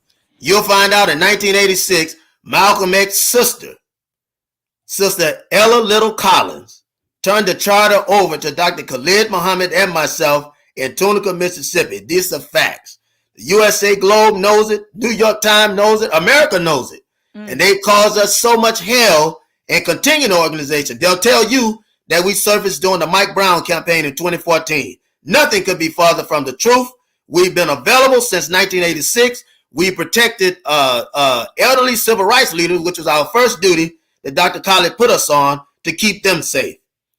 To keep them safe. You'll find out that after, what was it? I believe it was 1995. We stepped up the tempo after, no, it wasn't. It was 1997. We stepped up the tempo after Sister Betty Shabazz died in this mysterious house fire that they tried to blame her grandson for. Yep. And if you'll check the record, you'll find out that this is true. We were pulling 24-hour guard, but we knew. See, that's the fingerprint of a government, brother. The fingerprint of a government is fire. That's the government. You'll never find a brother or sister that's going to kill you that's going to use fire. We ain't got time for that. We're going to find a gun or a knife or some bat. But there's so much that is hidden. And we can't talk about reparations until we're ready to get busy. Again, that email is A2DL, that's A, the number 2, DL dot OAAU@gmail.com, which is for African American Defense League, Organization for Afro-American Unity @gmail.com. Say that one more time, Doc. A2DL dot OAAU@gmail.com. All right, I'm going to put it on the screen, Doc. And so I got to move on to two people, but I do appreciate you coming on and just, your wisdom. You had me over here pumped up, stomping my feet. I know my family downstairs probably like, what's she stomping so much for? But Doc, I thank you so much for coming on. And that is your email address, a2dl@oaau@gmail.com. I'm going to be emailing you myself, Doc, because I would love to bring you on your own show. And we have a conversation, a discussion about the need for us to defend ourselves. What does that look like? And so we got to. So thank you so much, Doc, for coming on. Appreciate your words. I'm emailing you right now. Please respond. Thank you. Certainly, will do. Salam alaikum. Wa alaikum salam, sir. Sister Marcia Pender, Queen. What's going on, Queen? Unmute your mic, Queen. You have the floor. And then after that, we're going to move to Sean Wan. And then after that, MJ2. But Queen, you have the floor. Thank you so much for waiting. Yeah, no problem, sis. No problem. So I have enjoyed all of this today. And, I just was reflecting on, how do I identify? Mostly, people always ask me because I'm a little bit, what the term is, because I guess I'm a little bit light skinned or whatever. They always ask me, what are you mixed with? And I'm like black and black. And, that's as much as you're going to get out of me, because I don't really, and acknowledge anything outside of my blackness, period. I know nobody's 100% anything, but for me, anything outside of my black ancestry is a non-factor for me. But I tend to focus a little bit less on exactly as a trying to unite with what I consider my black brothers and sisters globally is what I would prefer to more be on a philosophical level with people of same like mind. And so my example is, it doesn't matter if we honestly identify as black or foundational black American. It doesn't matter, because all skin folk and kinfolk. And we have Candace Owens I'm pretty sure she identifies as black, but we all know that she ain't for us. So it wouldn't matter that she identifies as black or foundational black American or whatever. She's not philosophically aligned with me. So therefore we're going to diverge off the path. So I tend to more so I just identify with my philosophical positions and politically where I, kind of lean, and my philosophy and politics kind of go together. So I'm completely 100% black nationalist, Pan-African. I've eliminated pretty much all white people out of my life. I have no purpose for them. And the reason why I do that, because I also identify as a revolutionary. I'm a Black mom who is raising little Black nationalists in my home. I am making sure that they understand that the skills and the education that they're getting from me and anywhere else will absolutely have to somehow benefit the Black community, or else they failed. Like, if your skills don't benefit your people, then you've failed. Like, that's your sole purpose, is to uplift your own people. And so I do want them to get higher education, but that higher education comes at the expense of them doing nothing for Black people. Then you have no purpose for me. Like, it just, that you have to have some type of like what I call allegiance and loyalty to taking those skills and making sure that they identify with helping Black people. And so I even tell them about the friendships, like literally, yes, we may have to work with certain people outside of our community, but to call them a friend, if we have to take up the revolution and you got to kill them, you're going to be a little bit more hesitant to do that when they're your friend. So I don't have friends outside of my community, because if I'm called to, like you said, defend my husband, and I got to pick up that gun and do what I need to do, I'm not going to hesitate, because I don't have no allegiance to anybody outside of my community. So that's just me. And that's just kind of wanted to come up here and give like a woman perspective of, identification, how I identify as just a Black woman and whatever. And so that's just how I do. I align more philosophically is how I identify, versus really race or anything like that. Because at the end of the day, like I said, all skin folk ain't kin folk. So it don't really matter at the end of the day if you identify as Black or not. If we're not philosophically aligned with each other, it won't matter. Did you hear that? She said all skin folk ain't kin folk. And if we aren't philosophically aligned with each other, then it doesn't matter. Facts. Where's my fire? Thank you so much, Queen. That was phenomenal. And I just appreciate you coming on, because it was a lot of, I'm always surrounded with that energy. Mm-hmm. So it feels good when another sister comes on and brings a different perspective and a different energy to the conversation. So I appreciate you as always dropping jewels. I love how you're raising your little ones. I love how you're cultivating your seeds, our seeds, sis. Appreciate you, Queen. And I'll see you on Sunday. All right. Bye. Hey, bye-bye. Go ahead, brother Sean Wong. You have the floor, brother. You got to unmute your mic, Sean Wong. You have the floor, brother, but you looking a little choppy. Okay, unmute your mic, man. Do I have to unmute your mic? Oh, I just unmuted you. There you go, brother. You have the floor. Go ahead, brother. We can hear you now. You have the floor, brother.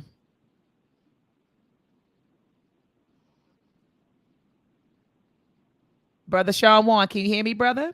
Yes, hello? You have the floor, brother. Can you hear me? Because I can't hear y'all.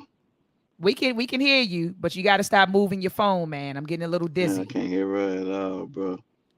Go out and come back in, okay?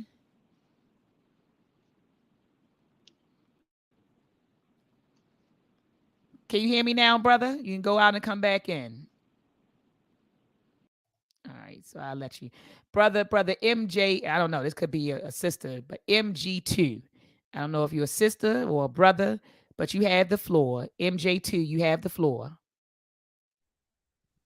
Wanted to say peace to you there, Dr. Maat. Peace to you, King. How are you? I want to thank everyone. Always good, always good. I'm just loving all your work. I've been listening, to a lot of what you do. Your guests that you have are at the apex of needed lessons for an African people, hands down. Ashe, thank you so much for your words. Yeah, I really have to rely on the scholars and the elders that actually, where I learned a lot from. And I like the title of the subject, although I have to tell myself sometimes I have to wean myself away from asking what do I identify as, and I'll tell you in a minute why. But first thing is I'm glad you had that title, because it reminds me of something that Dr. John Henrik Clarke said in terms of we concentrate on where the boats dropped us off, but not where the boats picked us up from. Woo! And it really got me thinking, because it's something that I've noticed with African, Black, I mean, whatever we want to identify ourselves as, Freedman, ADOS, FBA, Zulu, whatever we want. There's something that I noticed that we, unlike any other species, and I call the other folks species. To me, they're not human. Okay, if they're not African, they don't come from 12 million square miles of the most precious land on the planet. They're not of our origin. Okay, they're a different species. But one thing I notice about these other species, whether they're from Asia, whether they're from Europe, whether they're from the so-called Americas, whatever, is there's two different things that separate us in terms of why we're in the position in the world we are as African, Black, FBA, ADOS, Freedmen, whatever we call ourselves. One of the major reasons is because we are collective individualists in all aspects of our being, whereas they are individual collectivists in all aspects of their being. Individual collectivists are like ants, bees, hornets, wild dogs, hyena, lions. They are individuals with an individual mindset that they work for a collective goal. It's like the African wild dog. When it hunts, if it hunts alone, it's not going to get anything. But it has a very coordinated hunt. Again, individualism, but an individual collectivism. Whereas Africans on the planet are collective individualists.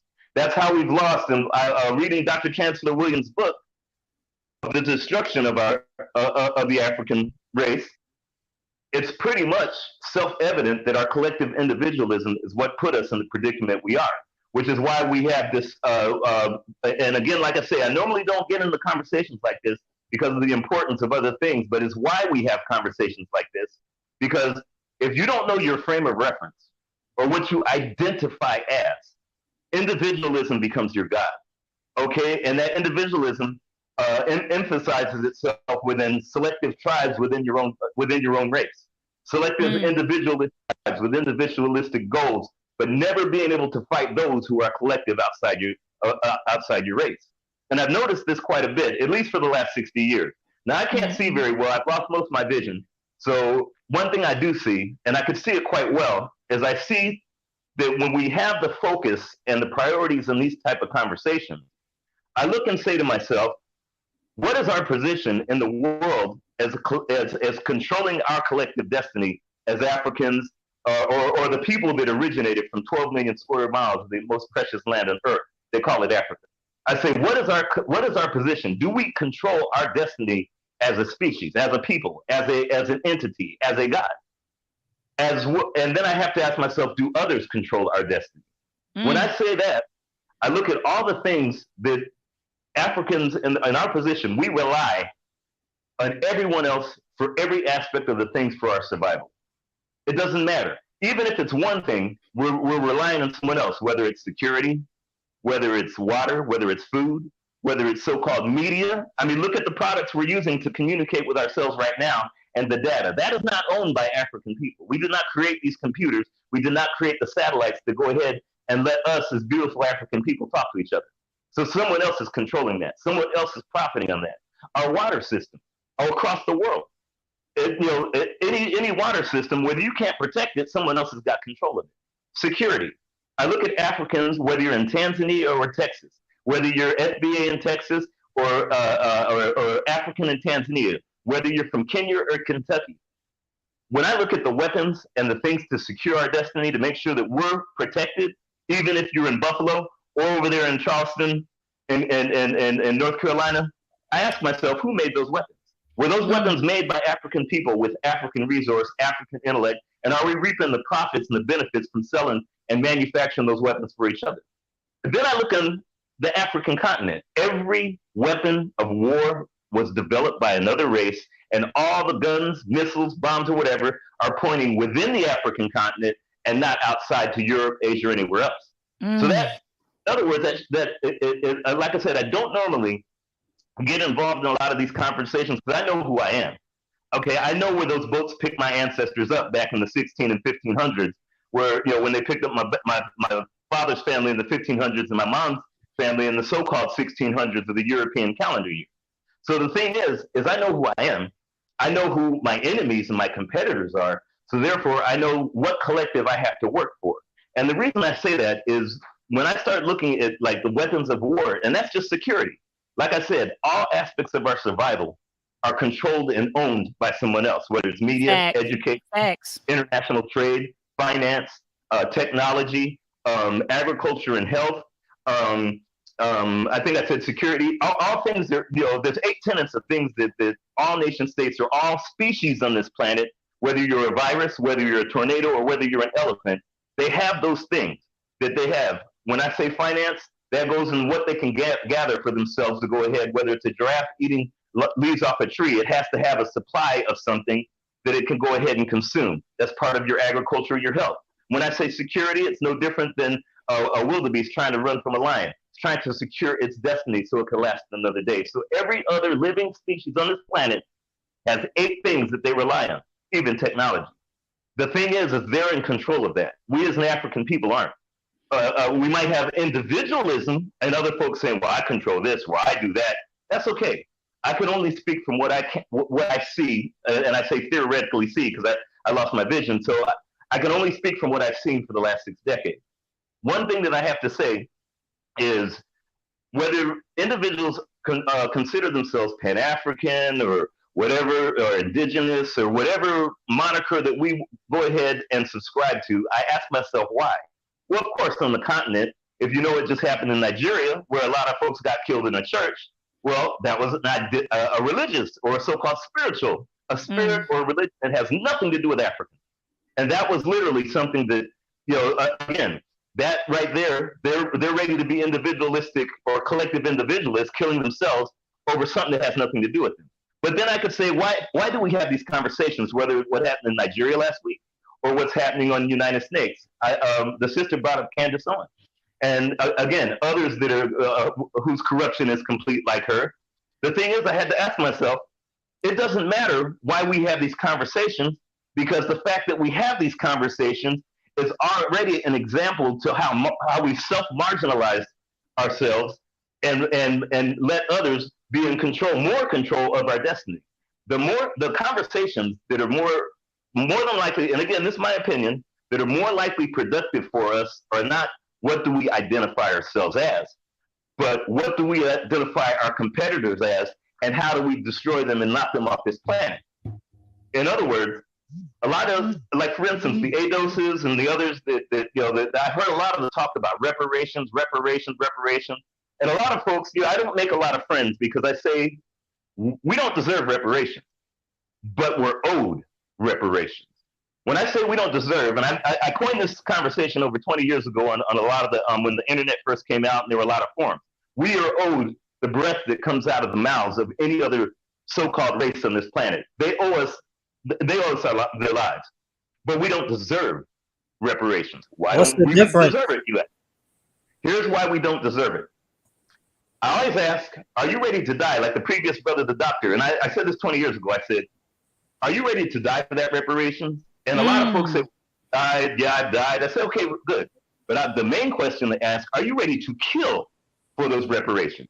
Not just for defense, are you ready to kill just for the fact that you want to make sure you conquer someone else so the African, Black, ADOS, FBA, or whatever we call ourselves are on top of this globe. So we win.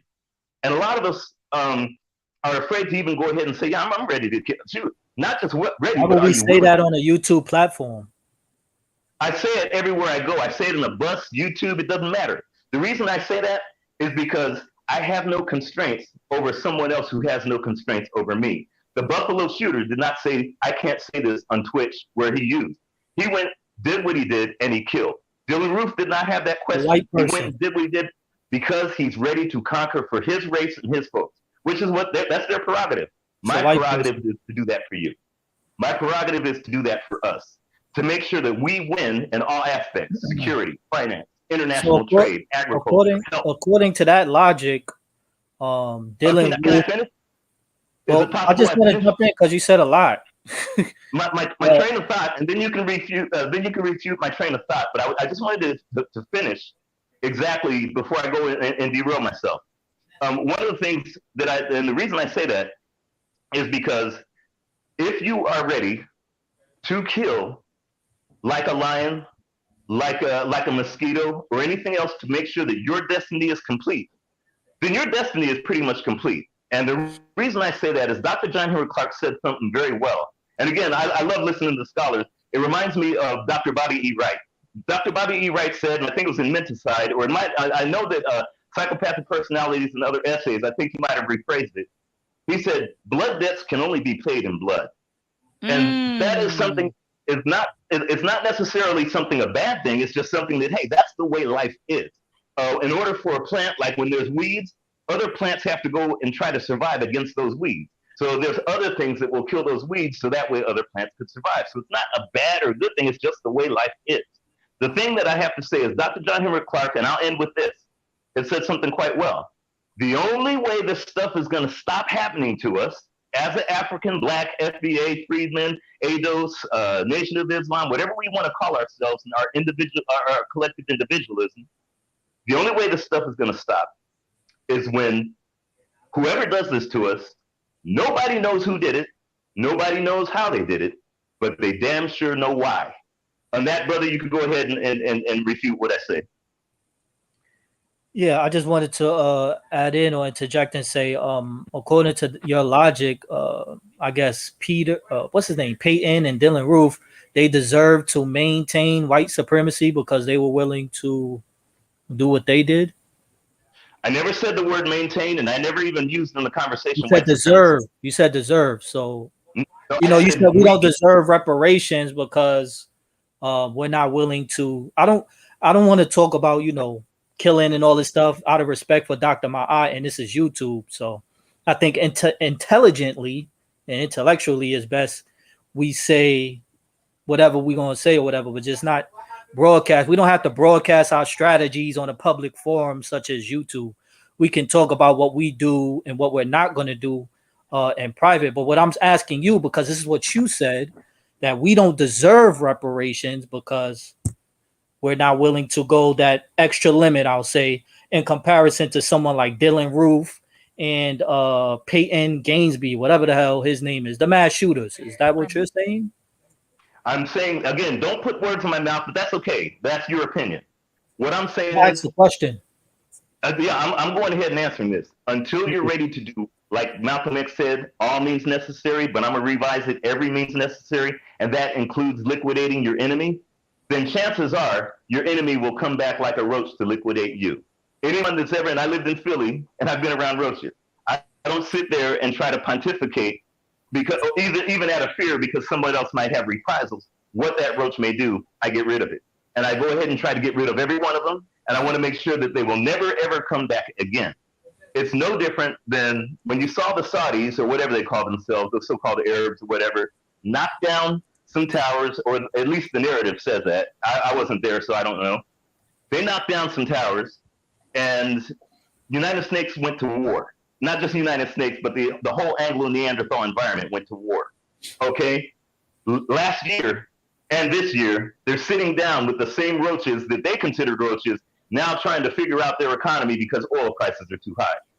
African people are the only ones that actually, it almost reminds me of, it's like someone who's afraid to do or afraid to say because they heard that there might be a bully that might show up to a school 10,000 miles away than a dream that they had last week. Other folks don't operate like that, brother. Other folks are very clear and very concise. Whether it's the devils like Dylan Roof and this Peyton, whatever this idiot's name is, they're very clear and concise in what they want to do to secure their destiny. It's only us, or so-called fear. I disagree. This platform I disagree with is that. owned by someone else. So therefore, our apprehension to even say or think the ways we think is because we don't monitor and own even this so-called YouTube platform.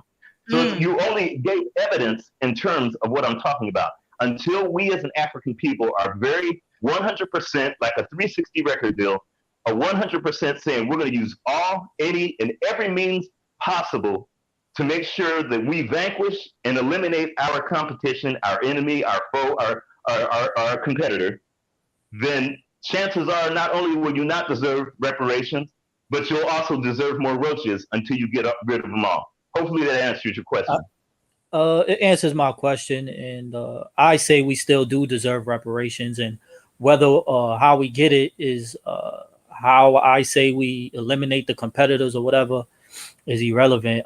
We're going to take it, and we're going to get it by any means necessary. I'll just leave it at that.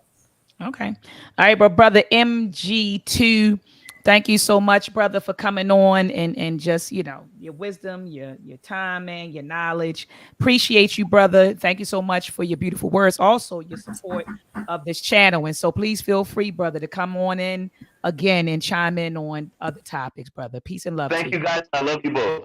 Take Love you care. too, brother. You take care. You take Mhm. care. Brother doo doo. I said brother doo doo. Due diligence. Not brother doo doo. I'm sorry.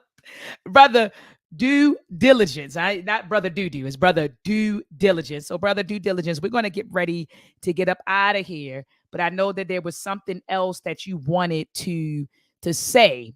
And so, brother, I'll let you close us out with the points that you want to make, brother. Unmute your mic. You have the floor. Peace, peace, and I appreciate you for letting me back in. No problem, brother. Um, I just got to my computer to work, so I missed some of the show. So I don't know if these guys covered it, but I do agree about revolution and actually standing ourselves and actually being aggressive. I think I said that in the definition of being black nationalism and being a black nationalist and moving like that. But I think it's a little naive to act like we can go against these people with weapons. You know what I'm saying? And I propose a different option. And I'm not saying that we shouldn't. I'm definitely not saying that we should lay down while these people kill us. You know what I'm saying? So I am an aggressive person, and I do believe we should get aggressive, but I believe in it should be in a more covert way.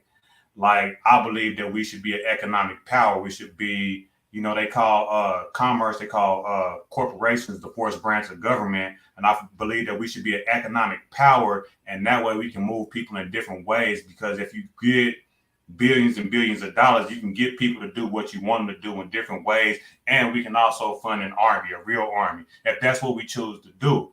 But I believe it should be more like how the Jews did what they did, how they usurped nations. And if we look at their own playbook, we look at white people, they also usurp nations. They come in and, they breed with people, and actually get legal rights to the land and resurrect governments and stuff like that, and then bring their own philosophy in. So it's not that easy. So I wish one of the two brothers was online so I could give them a little pushback, because that I believe that's the main challenge that they have to get past, because we tend to talk about going at these people with guns, but realistically speaking, that's at where we at, and no time in the future is not going to be viable. So I just want to bring that to the table so we don't get too amped up thinking we can really get down with America, because that's not realistic. Let But me it let me is ask you. realistic to become an economic powerhouse and usurp. Okay, let me ask you a question, brother. Due diligence. What would have happened in Haiti if those brothers and sisters had your mentality? The Haitian Revolutionary War, that took place. I think it was over a span of, what was it, 13 years, 14 years. It was 1804. So from like what, 1790 something. Somebody help me out in the chat. What if those brothers and sisters would have had your mentality and said, man, we can't take on the French, man. They, we're outgunned and we're outmanned. 13. Thank you, E5. E5, put the year in, E5. I know it was what was it, 17? Was it 17? What was it, 17 to what? 1791? 1791 to 1804, I believe. Put it in the chat. Let me know. 1791 to 1804.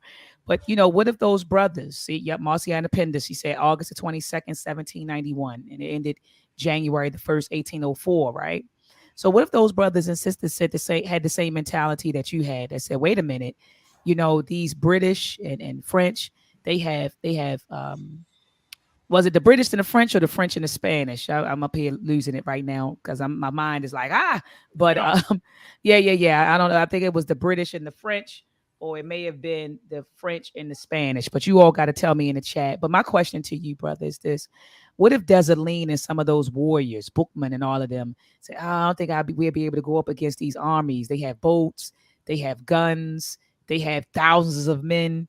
You know, what would have happened, brother? I'm just curious. No, I definitely understand the perspective. Thank you, Doc. Doc said, Dr. Maurice said the British and the French. Thank you. And he said and Marcia Prentice said French mainly, but Spanish was there too. I had it all in my head, like the British, the French. And so you're right, the Spanish was there too. But what if they had the mentality that you had and said, well, I can't fight them. They have guns and we only have, our machetes out back, So what if they would have had your mentality, brother? What do you think would have happened? No, I appreciate that question. It's a great question. Peace to the doctor.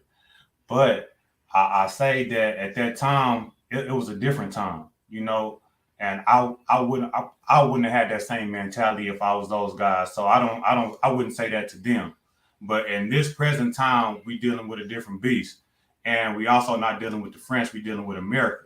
You know what I'm saying? They did what they did, and I support what they did, and I believe that they did the real thing. They did. But I don't think that they defeated the French how we portray it, right? We ran them all, but they still made a deal with them, and they still had to pay those reparations back or whatever you want to call it, and still was under the gun.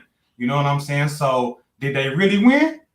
They got out of there, but they had to pay their way, and for how many years? And what does Haiti look like now? So they still in slavery, if you ask me today. You know what I'm saying? They put those sanctions on it, and I'm wondering, and Marcia Pender, if you could tell me in the chat, I don't think Dessalines signed the agreement with them. I think what happened was, after he was murdered, the sons of the mulattoes who murdered him, I think that they entered into that agreement with their fathers, like how the sons of the mulattoes killed Dessalines, and then they took over, and then they entered into the agreement with the French and all of that. They did that. But I also disagree, when you said this is a different beast. It's the same beast. It's the same beast, same beast that we're dealing with. I understand you think because it's technology, and now they got the satellites and different things, but I honestly believe, brother, where there's a will, there's a way. Peace. And I refuse, to operate with a self-defeating mentality. Dr. Amos Wilson's new book that dropped two years ago. Shout out to Baba Sababu, who keeps it going. He took all of his speeches and he produced a book on self-hate and self-defeat. I refuse, brother. I refuse, brother, to believe that because of their technology. See, they were cocky with their technology during the Haitian Revolution. They were cocky with their technology back then, and they're cocky with their technology today.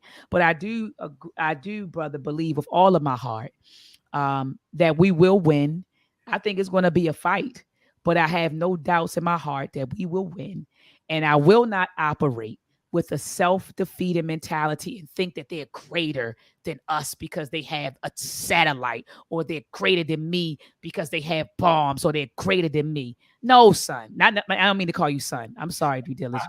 I'm just saying no, sir. Like no. Like I'm just saying no. We're not even gonna enter that into our space to say that they're superior than us because they have technology. They had technology then, and we kicked their you-know-whats.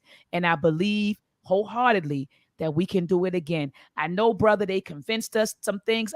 They convinced us of some things. Oh, my goodness, they have satellites. Oh, they got bombs. Oh, they got this. Oh, they got that. How are we going? Oh.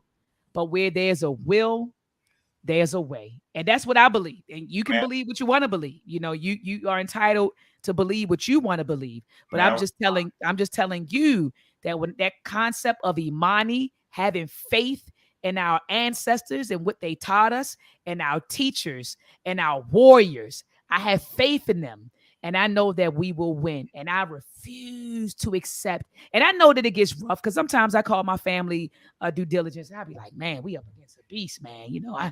Whoo, boy, the more you study, it's like the more you learn how intricate this web is.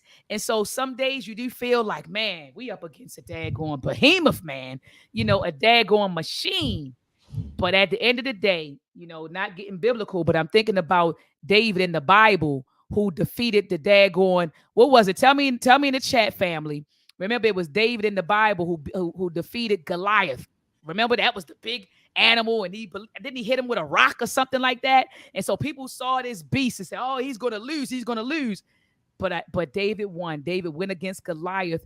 Goliath, and I may be butchering that word due to my Baltimore lazy tongue, but David won. Yep, Goliath. David and Goliath, and he won. And I think he hit him with a damn rock, right? And so that's how I view us, brother. But I do appreciate you coming on and sharing your thoughts.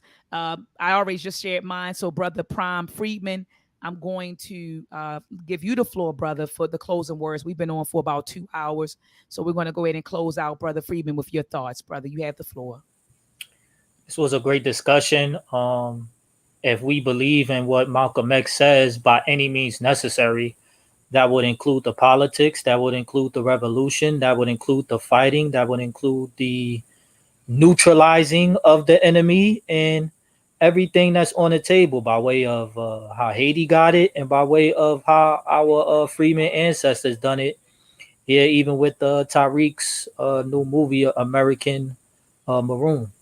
So we will get it done. It will get done, and it's just a matter of us doing it. So, Freedmen on deck. Peace. Thank you for the platform, and thank you for the time. No problem. Due diligence. Come back again, brother. Due diligence, come back again. Peace. All right. Peace and love to you, family. Peace and love.